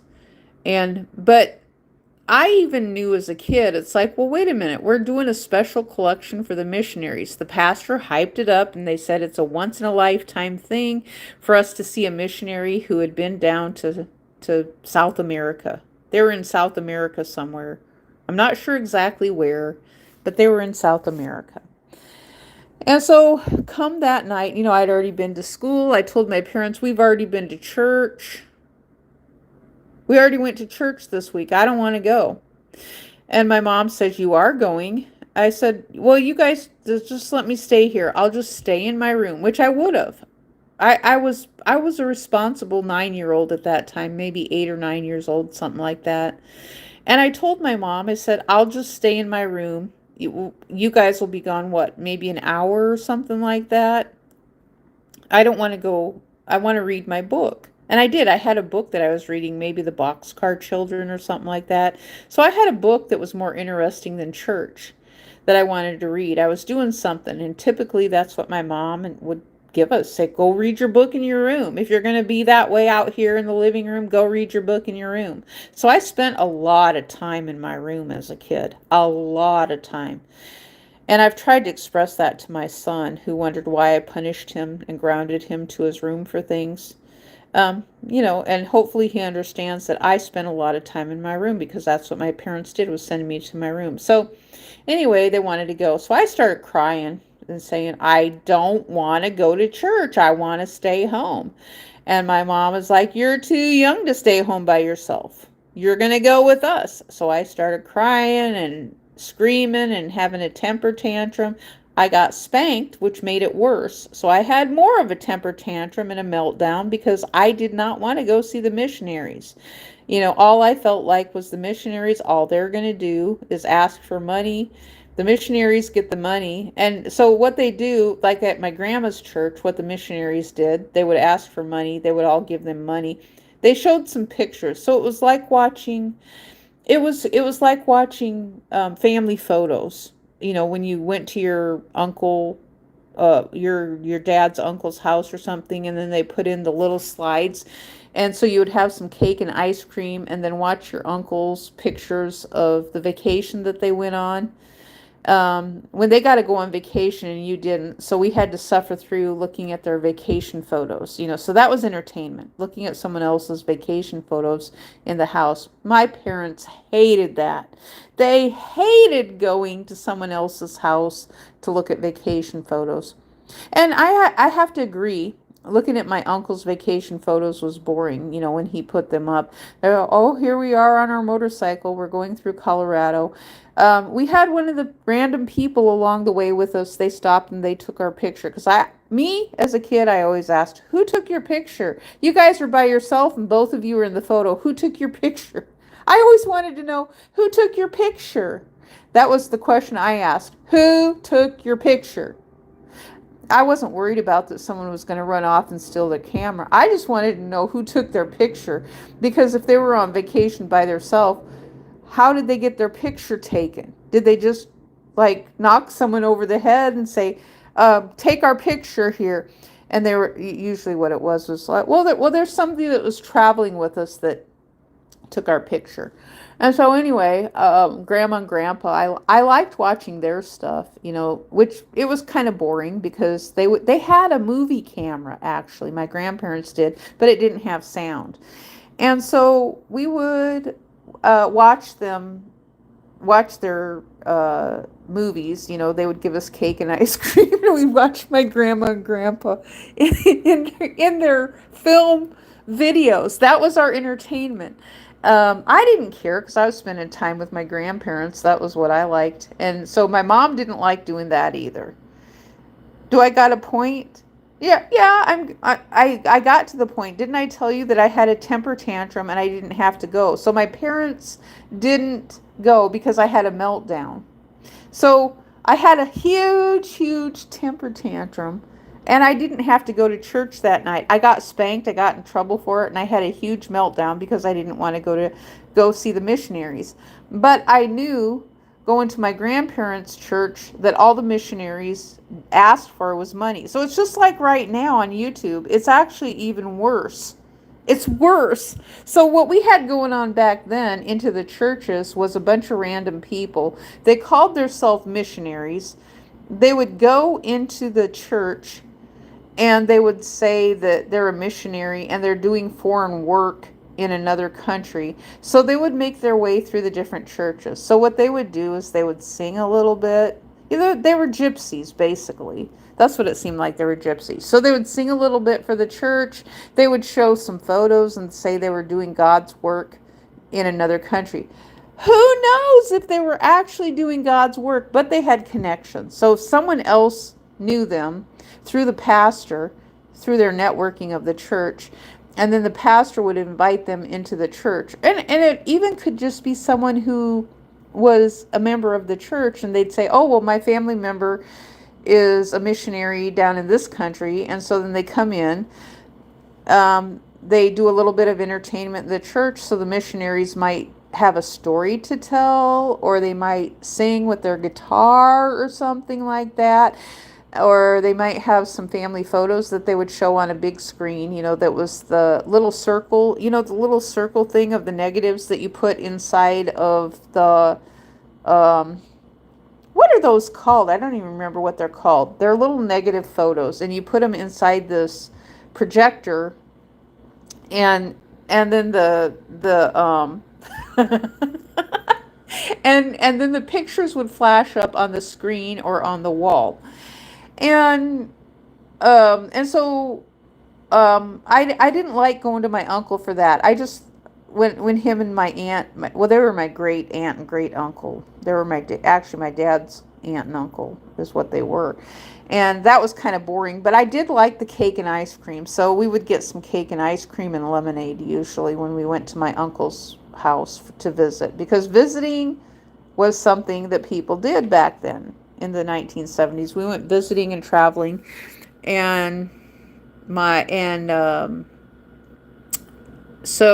watching film, 8mm film, I think is what it was. Maybe my grandma and grandpa had a lot of film when over their life that they took of a still camera. And the thing that I was going to say with the film was hilarious, because my grandma and grandpa, when they would use their film cameras back then, the moving motion picture cameras this was in the 70s, apparently was not that popular for someone to have that.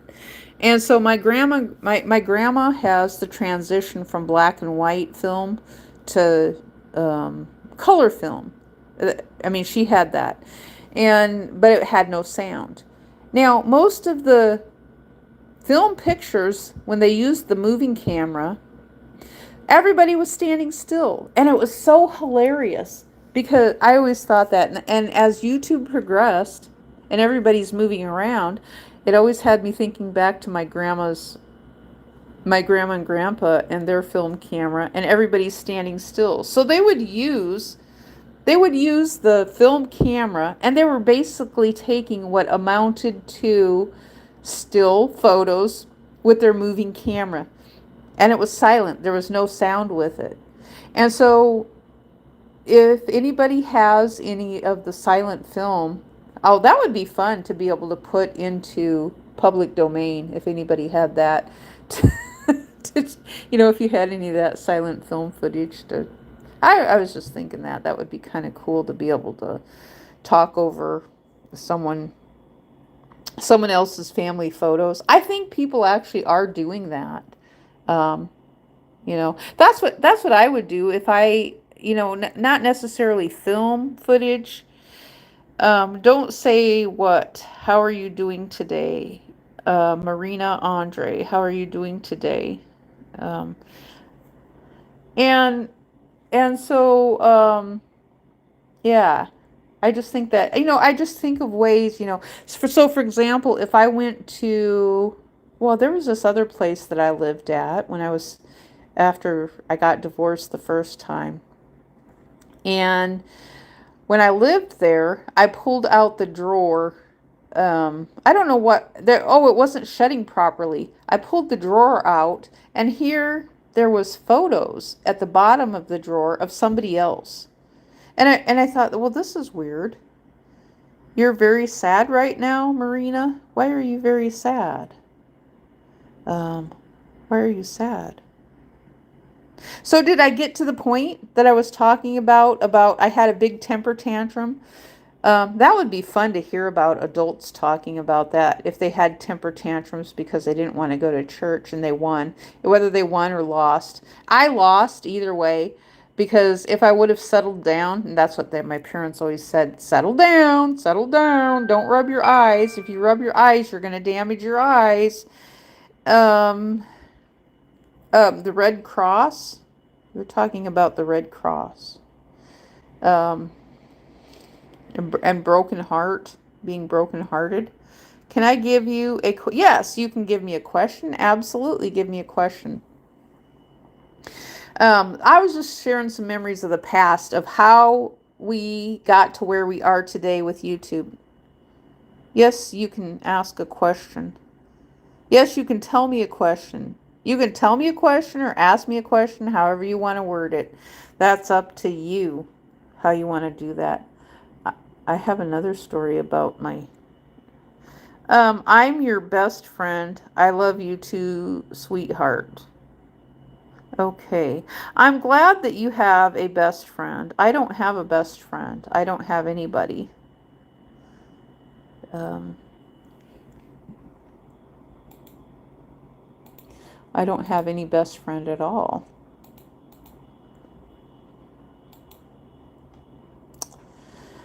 Miss Kelly needs coffee. This is what come up on TikTok. Ginger Harrison. Now, did you guys watch Gilligan's Island? Gilligan's Island. I love Gilligan's Island. And Bewitched and... Oh, who was doing that with me the other day? Someone was doing that with me. They come on and they were talking about all the shows that they watch. There was some guy that I was posting to, and he responded. He said he was young. Who do I talk to? I don't have anybody to talk to. Now, the thing is, I'm talking to you guys here in the chat, but I just have to get used to being by myself because where I'm at, there's really nobody worthwhile to talk to. There just isn't. I'm around people that I don't want to be around, and a lot of them have been really mean, and so, you know, I don't know what I'm supposed to do. I have to get used to being by myself. You know, that's what we're told. It's me. I don't know who it's me is. It's me. You're saying it's you, and I don't know what that means.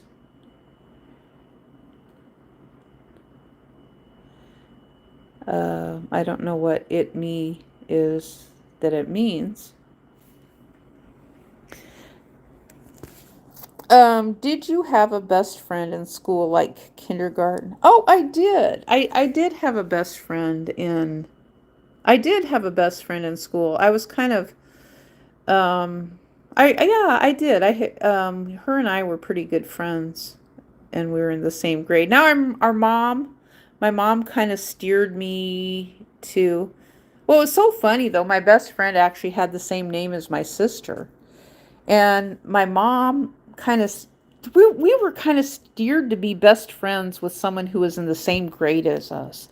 So, you know, and so with a kid, all you know is kind of like the grade that you were in. I do remember her name. You guys want me to...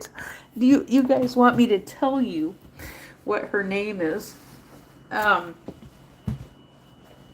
Okay.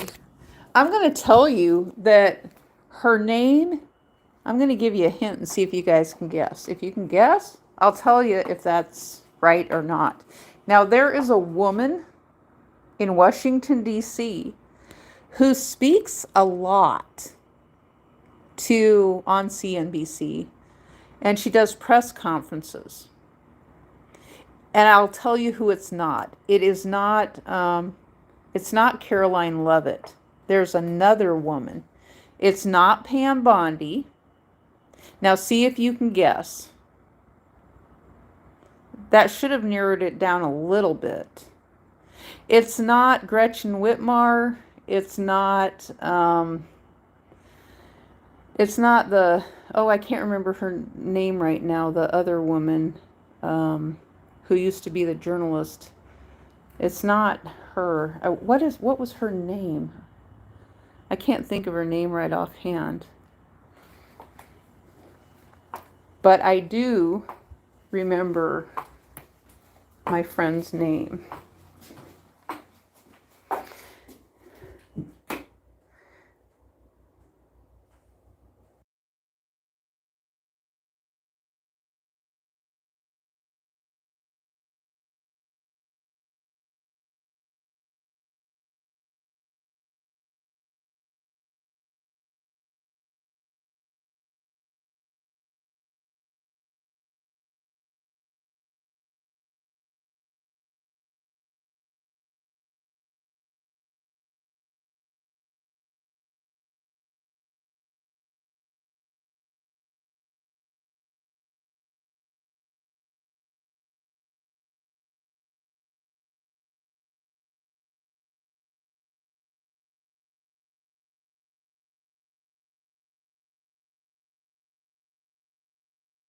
No, I'm still here. I'm waiting for you guys to guess. I thought you were going to guess. I was going to put up a poll too, but I don't see how to put up the poll.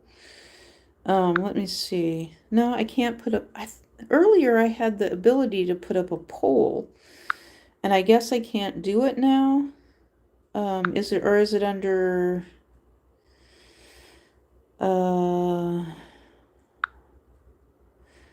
No, I don't want to do that. I thought I could put up a poll, and so maybe you guys don't watch C-SPAN as much as like what I watch it.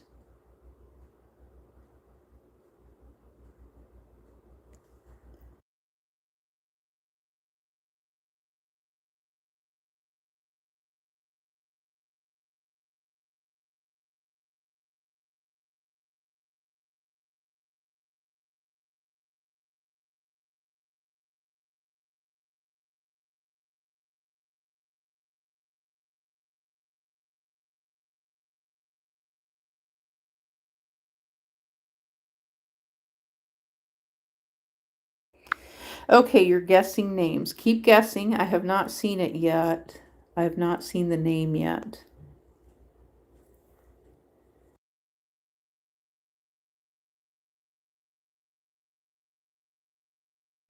No, that's not the name. The S word is not the name.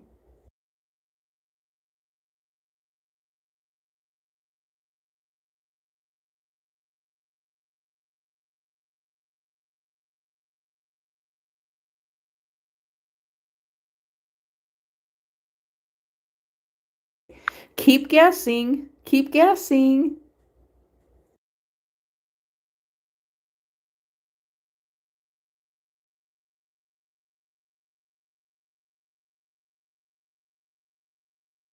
Keep guessing.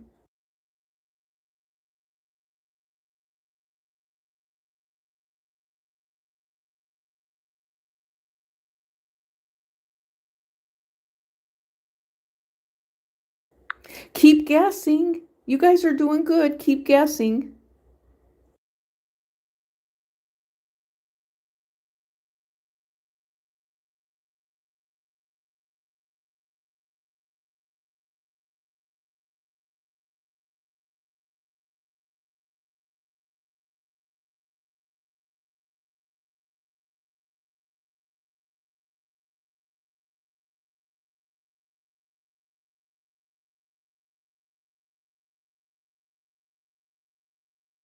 Oh, I like the guess, Esmeralda. Esmeralda. That's kind of a fun name, you think about it. Wasn't Esmeralda on Bewitched? I think Esmeralda was on Bewitched. Shoot Plus? What is Shoot Plus? Keep guessing. I haven't seen it yet. Keep guessing as what her name might be.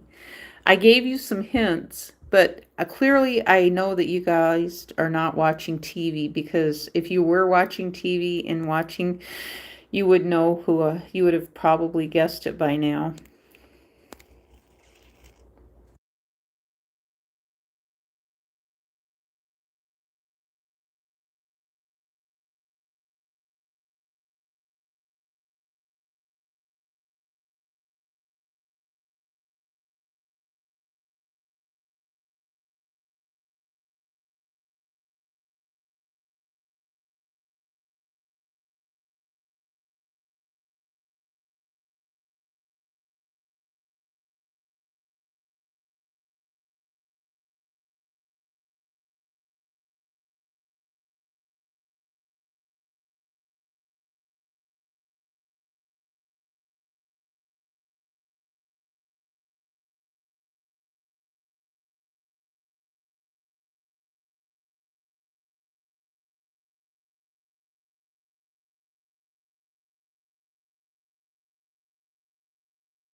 Okay, no, no, not Maria.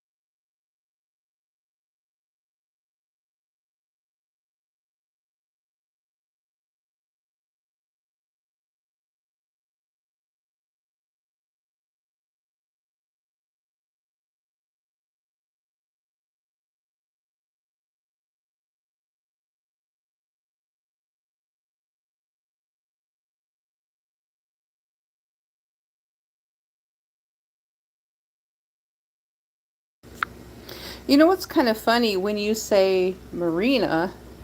It's kind of funny because of the fact that Marina is the name of a town. Marina is the name of a town where I lived in California, or close to where I lived in California, actually.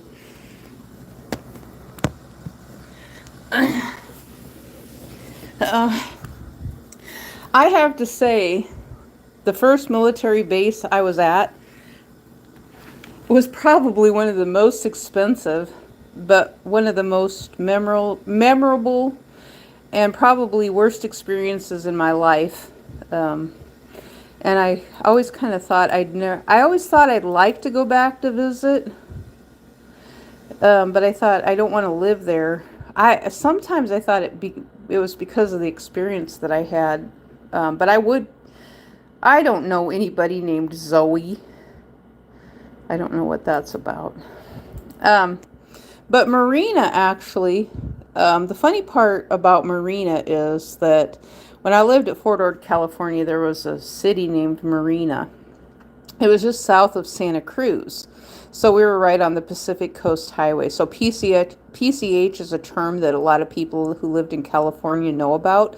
But if you've not lived in California, you may not know what PCH means. It just means Pacific Coast Highway. So you have Highway 1 and then you have Highway 101. It's kind of like on the East Coast. You've got Highway 1 and you've got Highway 101.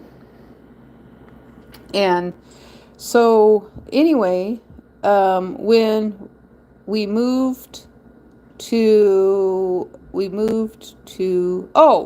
Germany the second time, the funny part was there was a woman who was German and her name was Marina. I always thought that was funny. Now, so it was the second time, not the first time we were in Germany. There was not a woman named Marina. It was the second time when I lived in Germany. There was a woman named Marina that was friends with, um, well, she was friends with the first sergeant's wife. So the first sergeant lived right next door to us. My husband's first sergeant lived right next door to us, which was weird. That was weird having his chain of command living right next door to us. But it's like we all lived in the same house, or it's the same quarters. It was kind of like a condominium. It was good. It was nice sized. I mean, it was nice. I have to say that it was nice, but at the same time, I wish that I would have gotten rid of junk a lot sooner than I did. No, it's not Charlotte. It's not Emma. It's actually a popular name. I mean, the name is, I can give you another hint. The name is a woman. Well, you're talking about Amelia Earhart. Isn't there an Amelia Island as well somewhere? Amelia Earhart was the woman. And some people, this woman has been found and lost and found and lost and found and lost for what, 100 years? Everybody wanted, uh, Mia is Miami. Isn't that Miami for short for the airline coding for Miami? Mia. All right, I've always called it too. I know that Department of Defense said they had DIA, where I used the word MIA, which is missing in action. I didn't use that word. Someone else made that one up. I used the word military intelligence agency is what I said. So you've got Miami, which is MIA. So they were talking about the CIA. Well, then the Department of Defense went on TV and they said they're the DIA, which is the Defense Intelligence Agency. But at the same time, or even before that, I was saying, well, MIA could also be Military Intelligence Agency. Faye, do you guys remember Baby Faye? Baby Faye, who had the baboon's heart? And that was really controversial at Loma Linda in California. Um, uh, Putting the baboon's heart. Thalia. Why do I have a feeling that you guys are doing some data collection here? I've said enough. I like the name Thalia, though. Um, I like the name Thalia. If I was going to have a kid, I would name it. Maybe if I get another dog one day, I'll name it Thalia. But I think it's such a pretty name, though. But now Thalia, actually, Nova, Supernova, Supernova. Are we talking about Beetlejuice? La Isla Bonita, La Isla Bonita, La Isla Bonita. I cannot believe I have been on here for 3 hours and 26 minutes. I hope I'm getting some subscribers out of this. I really do. It would be great if I could go over 500 today. Then I could apply for monetization. And I don't want just monetization that is asking for donations. I like the original monetization where I had advertising on my channel. It's a friend from my sister's group chat.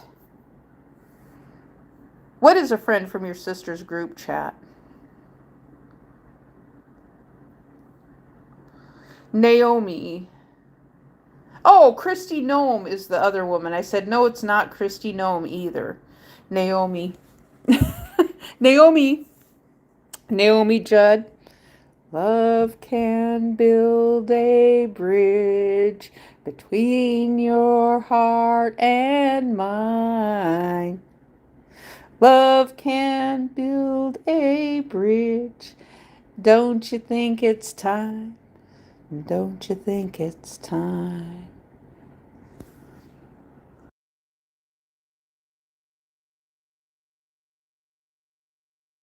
I can walk across the desert with no shoes on my feet.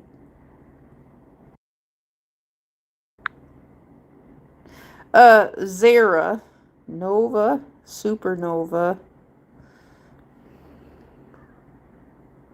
Elise? Isn't Elise like one of those, Eliza? Now, there was a woman named Eliza in the first time I was in Germany. What in the world was her last name? Now, I don't remember.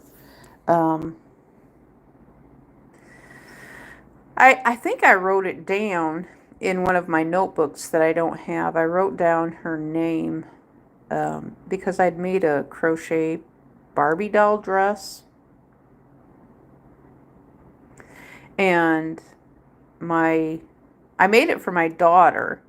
And my daughter, it had hearts on it. It was this white crochet Barbie doll dress before they started changing the figures on the Barbie doll. And so they were playing Barbie dolls together, and my daughter told me that Eliza's daughter stole the Barbie doll dress from her that I'd made for my daughter. It was really kind of disappointing. Now, what I would buy from Leisure Arts, I would buy those fancy patterns of the Barbie doll dresses. Now, they were telling us we couldn't use those patterns to teach on YouTube how to crochet Barbie doll dresses. That's what they were telling us. And I was just thinking, now, wait a minute. I made Barbie doll dresses for my daughter because the instructions Blossom. Isn't that the girl from the Big Bang Theory? Blossom. What the heck was her name? Now I'm losing my train of thought with her name. Oh, Maya Bialik. Um, and and so anyway, the instructions were so messed up. So I would spend like $12 on a Barbie doll dress pattern. This was like over 20 years ago. And I would have them sent from Leisure Arts when I used Hirschner's. And it would come to the APO. It would take a couple months for it to get there. But I waited patiently to get the instructions.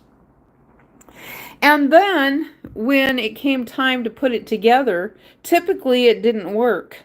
It didn't work at all. And so I had to change it. And so there was people telling me, "Oh, you can't use those instructions to teach on YouTube." And I'm thinking, as much as I had to change the instructions, and I wasn't even changing them. The instructions that they gave me were so bad that I had to make up instructions just to make a dress for my daughter's Barbie doll. And it's like, and hearts are easy. Hearts are really easy. And so it's like, you're full of crap. I can make a Barbie doll dress right now. If someone gave me a Barbie doll, I could make a Barbie doll dress right now without a pattern. Sienna.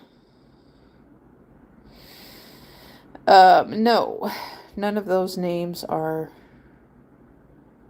my sister's names. My sister's name, nope. Delta Dawn, what's that flower you got on? Could it be a faded rose from days gone by?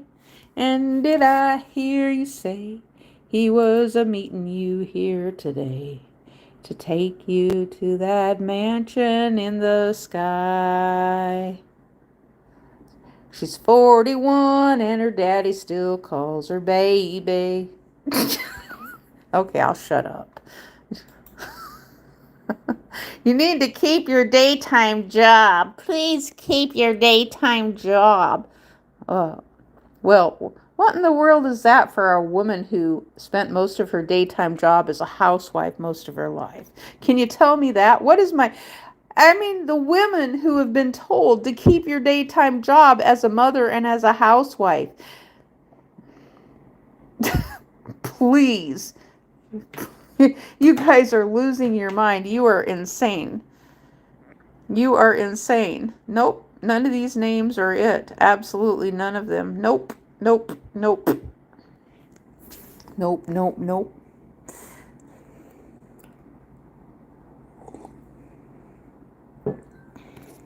Oh, what's that other one? That I like listening to that.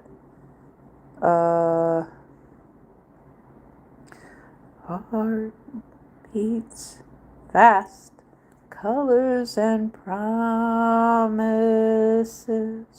How to be brave.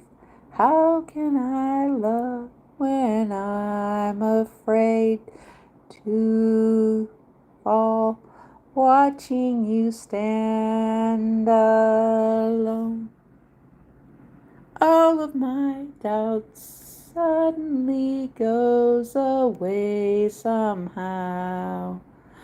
One step closer.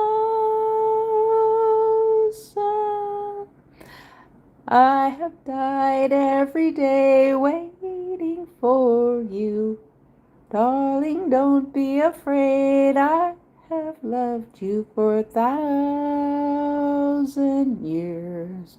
Loved you for 1,000 more. You accidentally went to another live. Nope. Nope. None of those names are most of these people, it could be anonymous, maybe. Anonymous. Alcoholics Anonymous. That's a name. You keep saying Mary. Mary, Mary, quite contrary. How does your garden grow? Oh, have you heard this song? You can't ride in my red wagon. The wheels are broken and the axles sag. And same song, same verse, a little bit louder and a little bit worse. You can't ride in my red wagon, the wheels are broken and the axle's sagging. Same song, same verse, a little bit louder and a little bit worse. We'll just sing it twice. Now, one of my favorites, my favorite song is Miss Sherry. This is a song that doesn't end. Yes, it goes on and on, my friend. Some people started singing it, not knowing what it was, and they'll continue singing it forever just because this is a song that doesn't end. Yes, it goes on and on, my friend. Some people started singing it, not knowing what it was, and will continue singing it forever just because this is a song. Did you know there is like a 10 or 12-hour video of that on the internet of Miss Sherry, and they're just singing lamb chops? This is a song that doesn't end. They just keep singing the same song and they can't get it to end. And then Miss Sherry is there like, stop, stop. This is a song that doesn't end. Yes, it goes on and on, my friend. Some people started singing it, not knowing what it was, and they'll continue singing it forever just because this is a song that doesn't end. Now that would be torture. Me singing that song over and over again to someone who doesn't want to listen to it. That would be funny. I hope my battery lasts. This would be kind of cool if I made it to 4 hours. I don't think I've ever done a 4-hour live stream. I am well on my way to 4 hours here. I don't think I've ever done a 4-hour live stream before. Even on my other channel, I've never done a 4-hour live stream. We still had too much, when I had my other channel, I don't even know what I was going to say. I'm having a brain fart. I'm having a CRS. Can't remember shit moment. Okay, so I just wanted to plug in. Let's see. Yeah, there.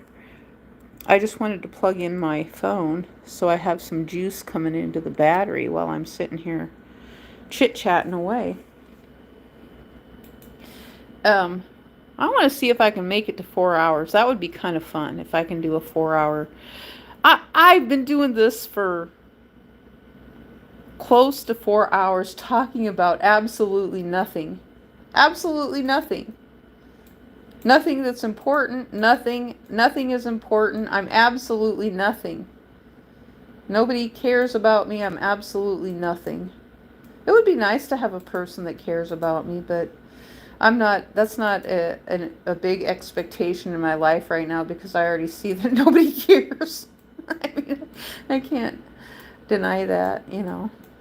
Now there's people who do, the ones who I've seen who want me to care about them, they have bad intentions.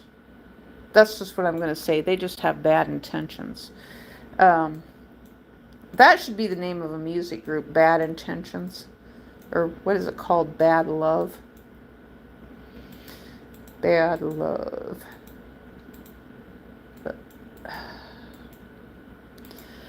What? Okay, I don't know how many hours I've been here. I'm a something? What am I a something of? I don't know what I'm a something of. A something of another. I don't know what that would be. Oh, oh my gosh, I felt so bad for the guy. I was listening to this guy last night and he was meditating, but he was going chom, chom, chom. I actually like doing that, singing, you know, when you guys, when with the meditation, with the harmonizing, chom, chom, chom. And he was using a distinctive ch in it. And I thought, why are they making fun of him? Because I've done that like in my music before when I've done my own backgrounds in the music and some of the goofy videos that I make that are nonsense. They're purposely done for nonsense purposes. But actually I like them. I love harmonizing.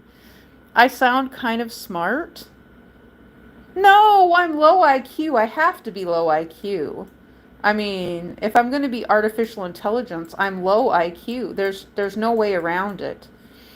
Om do re mi fa sol la ti do.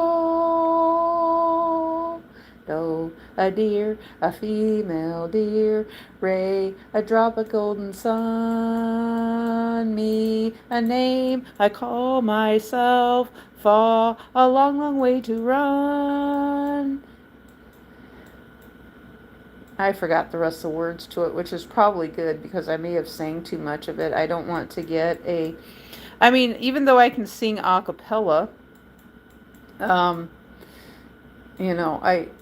don't want to do too much. I mean, it's, we do have this thing of fair use, and I'm telling you, I've come across First Amendment auditors who are challenging fair use related to music and singing. I think that that's what they're doing.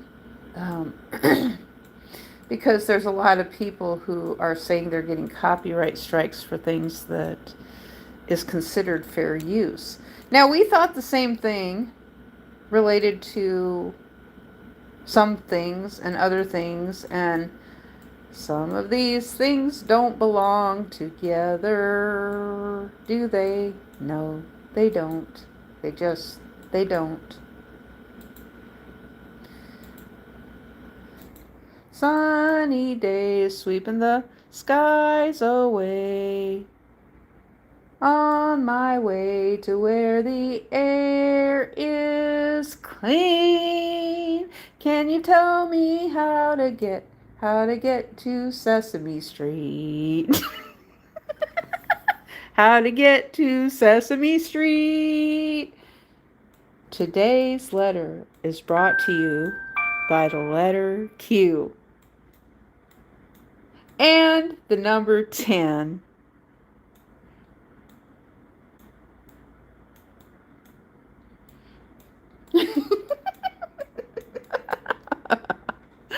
Oh my goodness. You guys were calling her Cackula.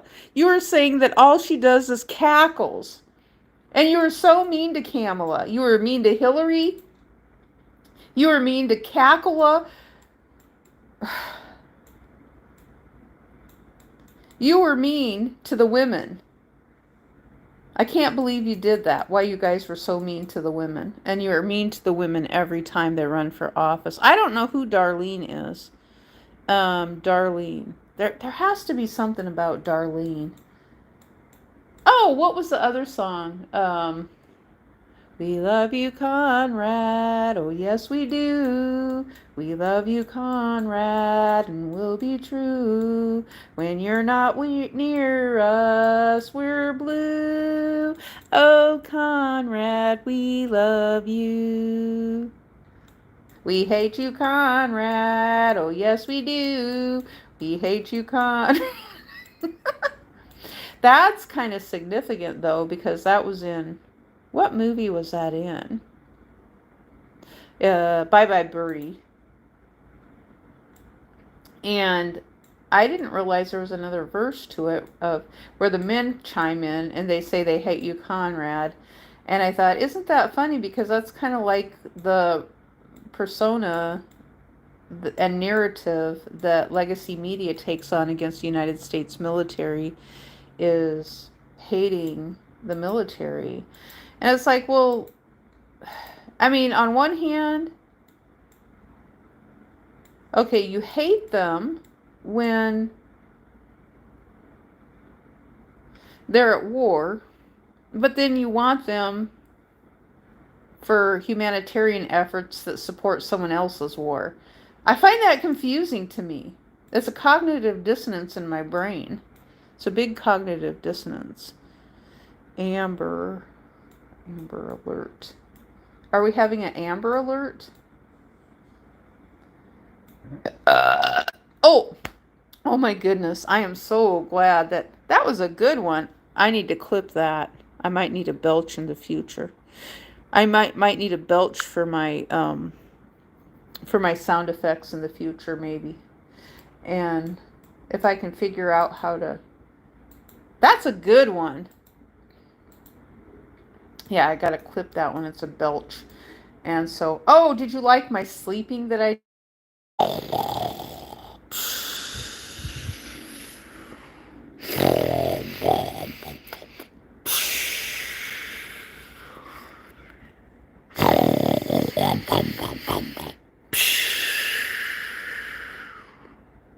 I do better. I do better troll LG sounds than men do.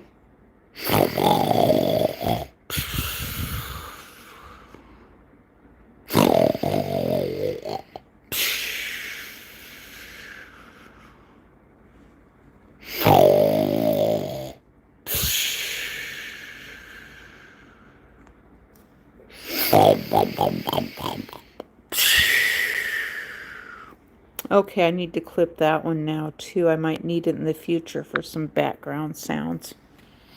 So now I know it's myself.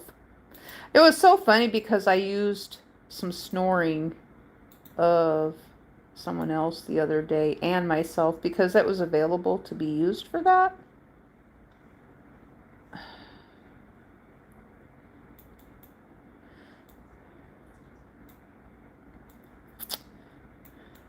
Okay, what time is it? 3:46. 3 hours. Oh, I am gaining some juice. Yay, yippee, I'm gaining juice. We love the juice. We love the juice. We love the juice. We love the juice. Juice, juice, juice, juice. Oompa loompa doobity doo. I've got another riddle for you. Ooh, oompa loompa doobity doo. Grape. That was weird. That was just plain weird. I'm telling you, that was weird. Why in the world do grown adults need to use the word grape for rape? Okay, you're a broken heart and you're giving up. Here I sit all broken-hearted, tried to shit but only farted. Then one day I took a chance, tried to fart and shit my pants. Did you like that?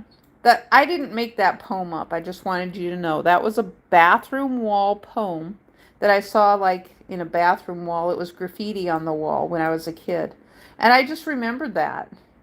Here I sit, all broken-hearted, tried to shit, but only farted. Then one day, I took a chance, tried to fart, and shit my pants. I'm not telling my best friend's name from when I was a kid. I'm not telling what my best friend's name was. You guys went through a whole series of names. I gave you hints and clues. I gave you some Blues Clues. I gave you some Dora the Explorer clues. I took you on a journey. I took you on a road trip. I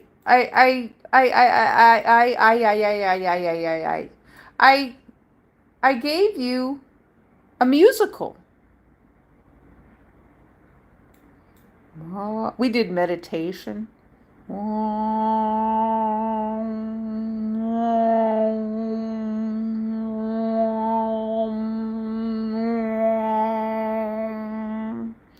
Ding dong, ding dong, mong, ding dong. Oh, I need to clip that. I might use it in the future for some background noise. Okay, I got some good highlights going on here. Did you guys ever do weekly reader highlights? Luna? Isn't that like a Luna moth? Who is that guy in Congress? Isn't his name Luna? Like, is it Frank Luna? I always thought Frank Figluzzi was a funny name. I was like, you got a name Frank Figluzzi? You got a fig tree? It's like Frank Fig Loser. Ding dong, ding dong. There was a farmer had a dog and Bingo was his name. Oh, Bingo, Bingo, Bingo, and Bingo was his name. Oh, there was a farmer had a dog and Bingo was his name. Oh, Ngo, Ngo, Ngo, and Bingo was his name. Oh.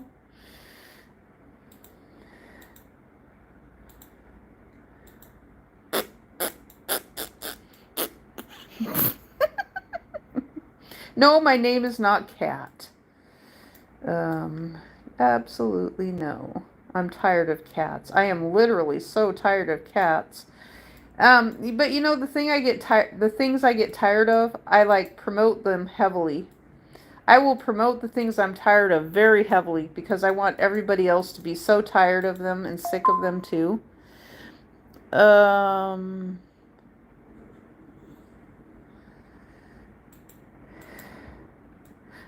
no TikTok. That's not it either. No TikTok. Ave Maria.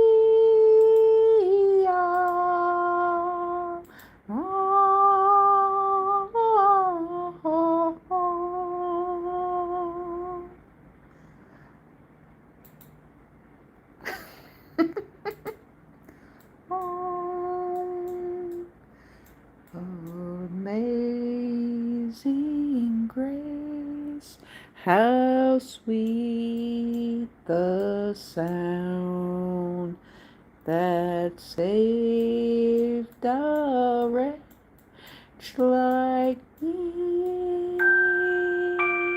I once was lost, but now I'm found. Was blind, but now I see. Oh, say, can you see by the dawn's early light? I'm not singing any more of that because I actually got a copyright strike on YouTube for singing the Star Spangled Banner a cappella in a YouTube live stream. And I think that sucked because somebody else decided they were going to take me down because they were that big of a jerk trying to claim that they owned the Star Spangled Banner. And I always said, Francis Scott Key is dead, and this is our country's national anthem. Nobody else can own the Star Spangled Banner. There's a crown over in the upper left-hand corner that says Top Fans. Okay, we've got a whole... Oh my goodness sakes! This is nice. Jeffrey Epstein is in here. Jeffrey Epstein. He's actually a nice-looking man, that's for sure. It's so sad that he had to do that to himself. Okay, we have got Ginger Harris, Aditi Raj, Jeffrey Epstein, The Collection, Cilliance YT, Speedy Players, Upgraded TIT, Roger Anders, Jacob Thebod, Mortal Man, Banger, Jennifer Faulkner, K, who goes by K Guitar Loop, Vince something, and then R.I. Faith, and EME. Let's see. Okay, it's Dandy from Dandy's World. It shows Smith, but I don't know it. It shows Smith. I don't know what you're talking about there with Smith. Are you sure? No, I don't want to. I don't want to stop streaming yet. The bulb flower. What bulb flower is that? What? I don't know what bulb flower that would be. I'm trying to think. A bulb flower?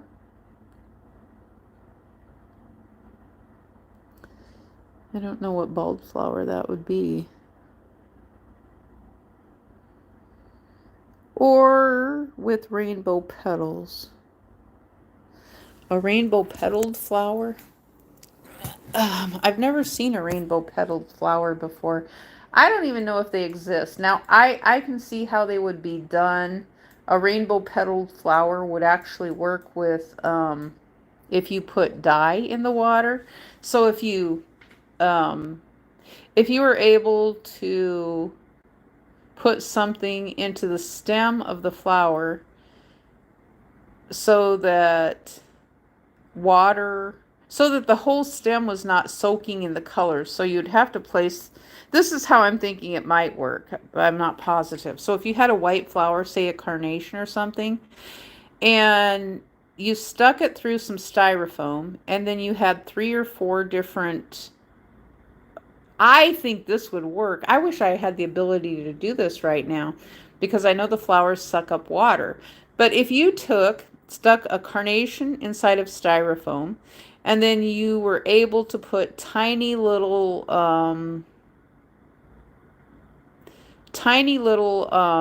tubes or strings or something into the stem, or maybe not even the stem, maybe you could do it straight into the bottom of the carnation by infusing the colors into the bottom of the carnation, then it would absorb rainbow colors into the carnation. It would be a little bit of a work, but I think it would actually work. The only thing, if I had the ability to do that, I would try. I literally think it would work, though. I do. I think it would work. I'm trying to think, what would you use? Maybe some string or something. I was thinking of a tiny little straw. If you're able to infuse a straw of some sort, or you could actually just get a sewing needle and sew a string through the flower. But you don't want it to fall apart, though, either. The cat. Has anybody been to Catalina Island lately? Catalina Island out in California? Catalina Island. Catalina. I think there was a car called Catalina as well at one time that's no longer produced. What are we talking about here? Why do I have a feeling I know what we're talking about, but yet I don't know what we're talking about, because we're speaking in riddles and we're just talking around in circles. And there's a huge disconnect of what's taking place right now. You like your room? I don't like my room. I don't. It sucks.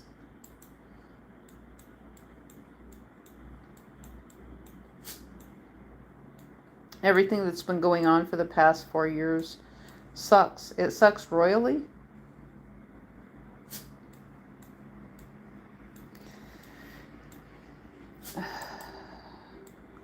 But I am seeing right now, this summer, I'm seeing a significant shift and change with YouTube. I could be wrong, but I'm seeing some kind of a change. But I'm not positive. Maybe someone else can, I don't know.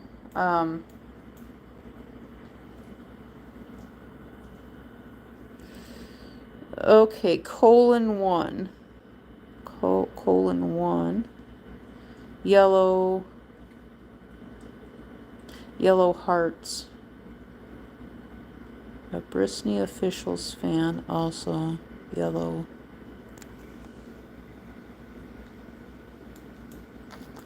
hearts. Yellow heart flowers. Yellow heart flowers. Do I like Taucus? Like what flavors? What is Taucus? What is Taucus? I don't know what that is. What color would our breath be if colors came out of our mouth when we were talking? Isn't that kind of a fun, ridiculous question to ask? I think so. I do. I think that's a good, fun, ridiculous question to ask. What color would our breath be if we spoke in and colors came out of our breath while we were talking? Some spicy chips. I am so hungry for some tacos, though. It's been a long time. I don't even know if I can eat them anymore because my teeth are so rotten. I'm not even sure if I can eat tacos anymore, but you know what? I sure would try. And I actually need to have some dental work done, but it's very challenging for me to get it done right now. I don't feel like looking on Google anymore.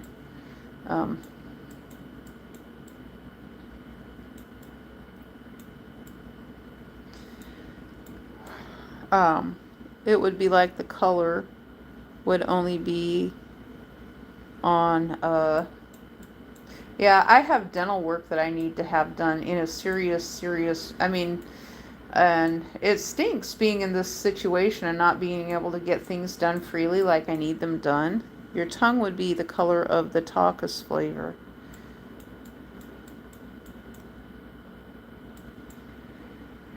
Well, I'm sure a dentist would probably tell me that I need a tongue scraper or something to scrape off all the infection and garbage and goo off my tongue because I have bad teeth and periodontal disease. I don't even need to go to the dentist to get that diagnosed. I really don't. I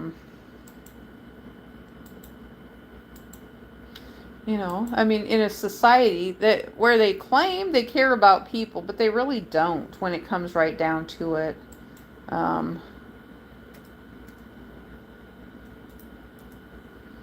Let's see what this is. Oh, that looks gross. That looks gross. Blue Heat Taucus chips. That looks gross.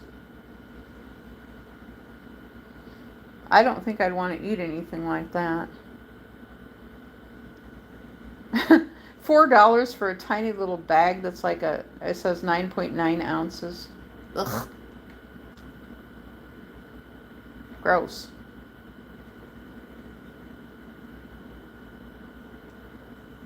Yuck. You love the blue ones, even though it's the same as all the other flavors, but they add more chili. Oh, it's made in Mexico. I don't like the hot stuff because of the fact it gives me heartburn.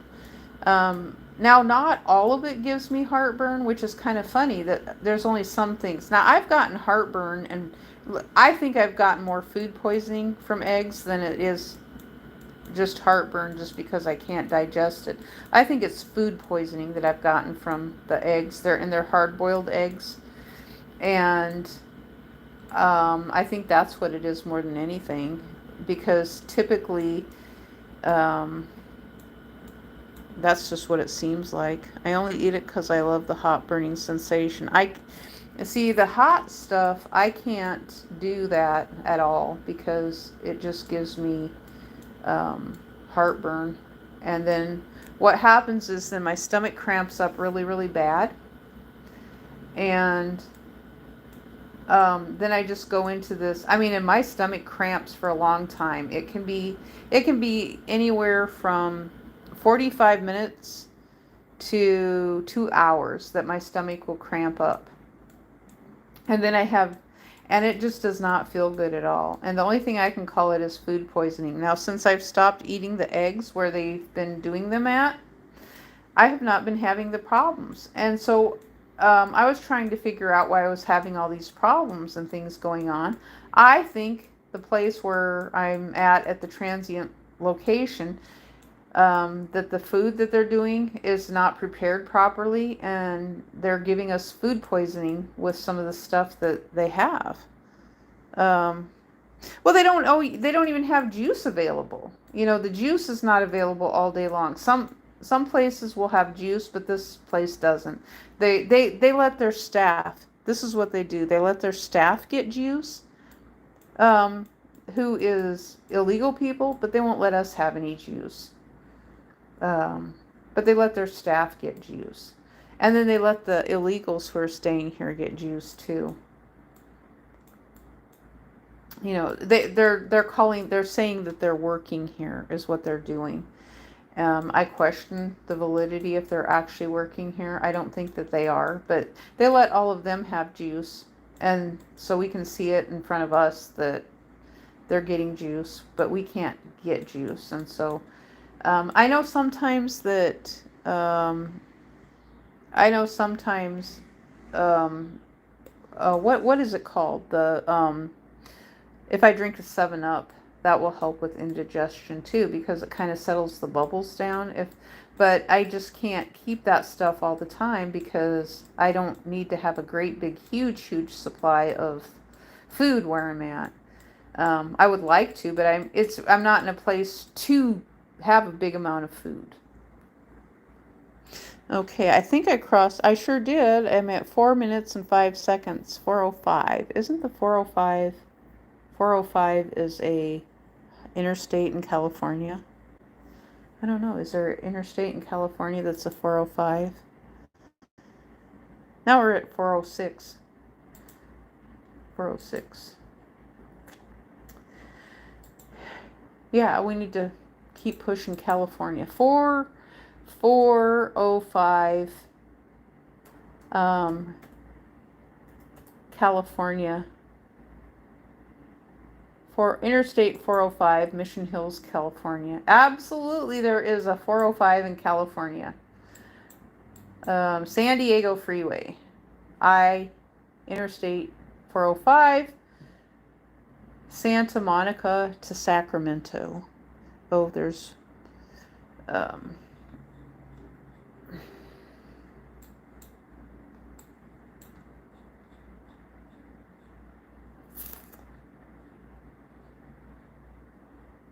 how fast I can fly out to California. It looks like a dump, though, from the air. Oh, Sarah Court. Sarah Court. Those houses look nice, though. I bet they're millions and millions of dollars. They look like they could be mansions. So, Llewellyn. Oh, how that is funny. Wasn't there a guy named Harvey Llewellyn? And so now there's a guy named Llewellyn. Lewellyn. U is in Llewellyn. So the guy Harvey Llewellyn, wasn't he like a consumer reporter of some sort? Oh, this is funny. Jean's Court. Jean's Court out in California. It heads to a dead end. It heads to a traffic circle. Those are some fancy houses. Okay, we are on Obispo Avenue, right where this housing development is of all these big mansions. They look like giant mansions near Sarah Court. I just happened to see that when I was looking at the 405. Maxon Court. Yeah, we're at Maxon Court. I feel like I have a bug crawling in my head. It almost feels like, it kind of feels like a worm is hatching out of my head. It's probably just a hair that's out of place, and usually that's what happens, is I have a hair that is creeping down, that's falling out of my head or falling out of my hair, and then it just feels weird. Unless I got fleas. I could have fleas maybe. I've always said that I could have fleas every once in a while, and instead of it being a hair falling out of my head, that maybe I got some fleas. They were talking about chinchillas on YouTube the other day, saying that chinchillas have like 80 hairs per follicle, and their hair is so dense and thick that they don't advise people to give them a bath because of the fact that they'll get moldy. The chinchilla will get moldy, and so they can't dry off properly. And so that's what they were saying, that do not give chinchillas, do not get chinchillas wet or give them a bath because they will get moldy. The chinchilla, can you imagine that, a moldy chinchilla? Because a lot of people will say, well, I think they showed the chinchilla wet and it looked like a rat. Or what, maybe that was a hamster or a gerbil or something like that. That looked like a rat. Oh, I'm right here by Junipero Avenue. Junipero Avenue. And there's some... Oh, that is an oil well. Now, wait a minute. There are oil wells in California, if anybody didn't know that. I'm right here. I'm by Solomon's Insurance. I'm in Los Angeles. And Junipero Avenue. Junipero. And there is actually oil wells right there. I can see the shadows on the ground of the oil wells, of the oil rigs. I mean, and it's a straight down angle, but the shadows are what I can tell makes them an oil rig because of the shadow and the angle.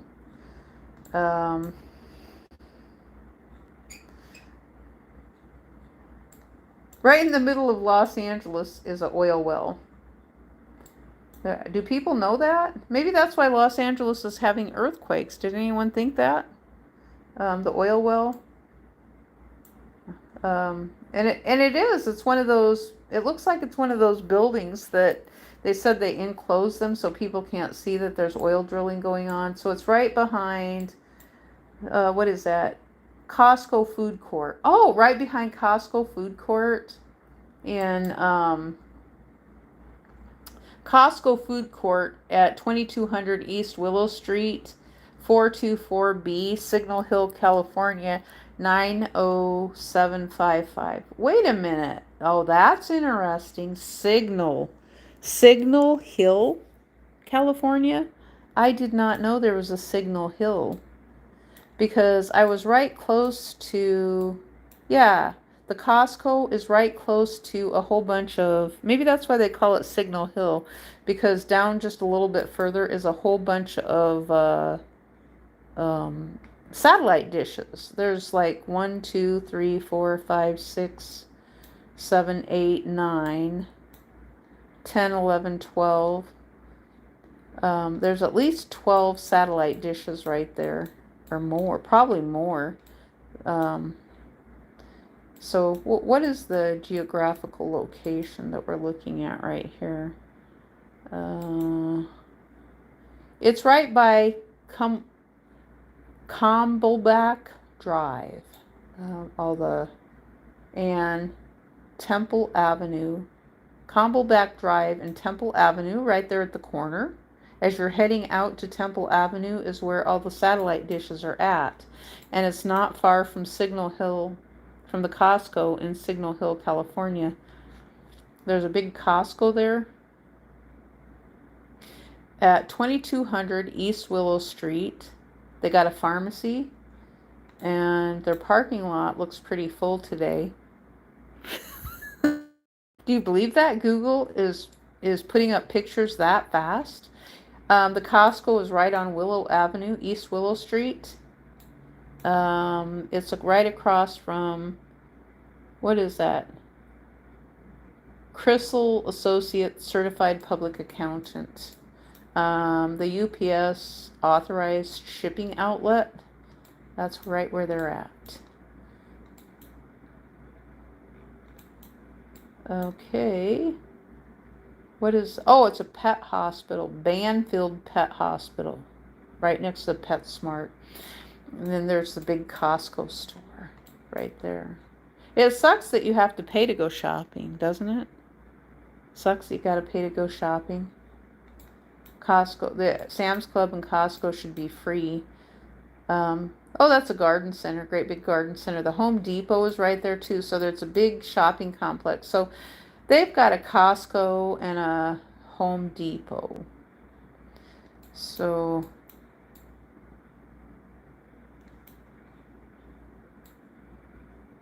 Okay, well, I've made it past my 4 hours and 14 minutes. I think I'm going to end this now. This is the longest YouTube live I've ever made before in my life. That's kind of fun. I made it to 4 hours and I plugged in and I was down to 29%. Now I'm up to 38% battery. So it actually is taking a charge while I'm recording my live stream. It's not like I'm going anywhere anyway. Oh, before I go, I found something else interesting here. Well, let me see here. There's a great big solar farm, it looks like. Oh, that's sort of cool. It's called Alpha Group Real Estate in California. Alpha Group Real Estate. What's the address? Oh, this is interesting. Okay, because right in the middle, if you go to Google Maps, this is going to be fun to look at because there's a thing that looks like a robot.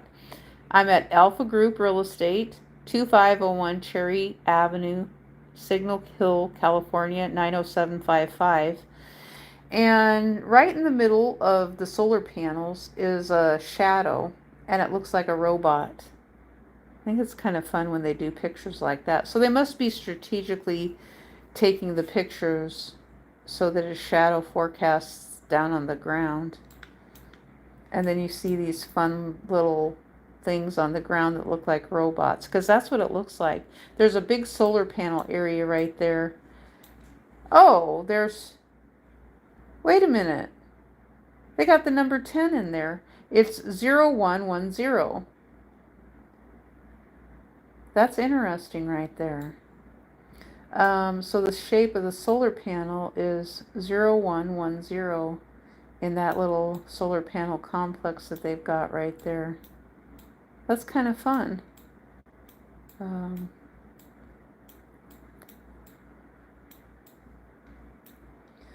You know, I wouldn't throw solar panels out altogether, throwing out the baby with the bathwater, but I wonder who gets up there and cleans off all those solar panels. Who does that? And over here, oh, there's a bunch of white cars over here. No, those are trucks. Those are great big, they look like brand new. They look like brand new semi-truck cabs. That's what they look like.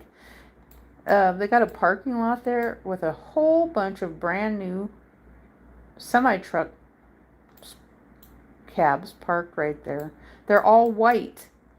And then there's like a bunch of dirt lots. So it looks like maybe something has been torn down, because I just can't imagine Los Angeles or Signal Hills in that area, having a dirt space.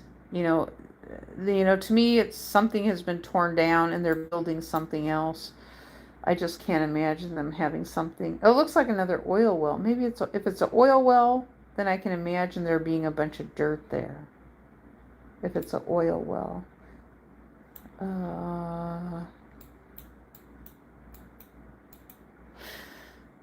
Ew. All right, I need to go. I'm not going to do 5 hours, even though now I'm headed on to a 5-hour live stream. I'm not going to do that today anyway. I need to eat something because I haven't eaten yet. Anyway, well, thanks for you guys for being here. We'll see you later.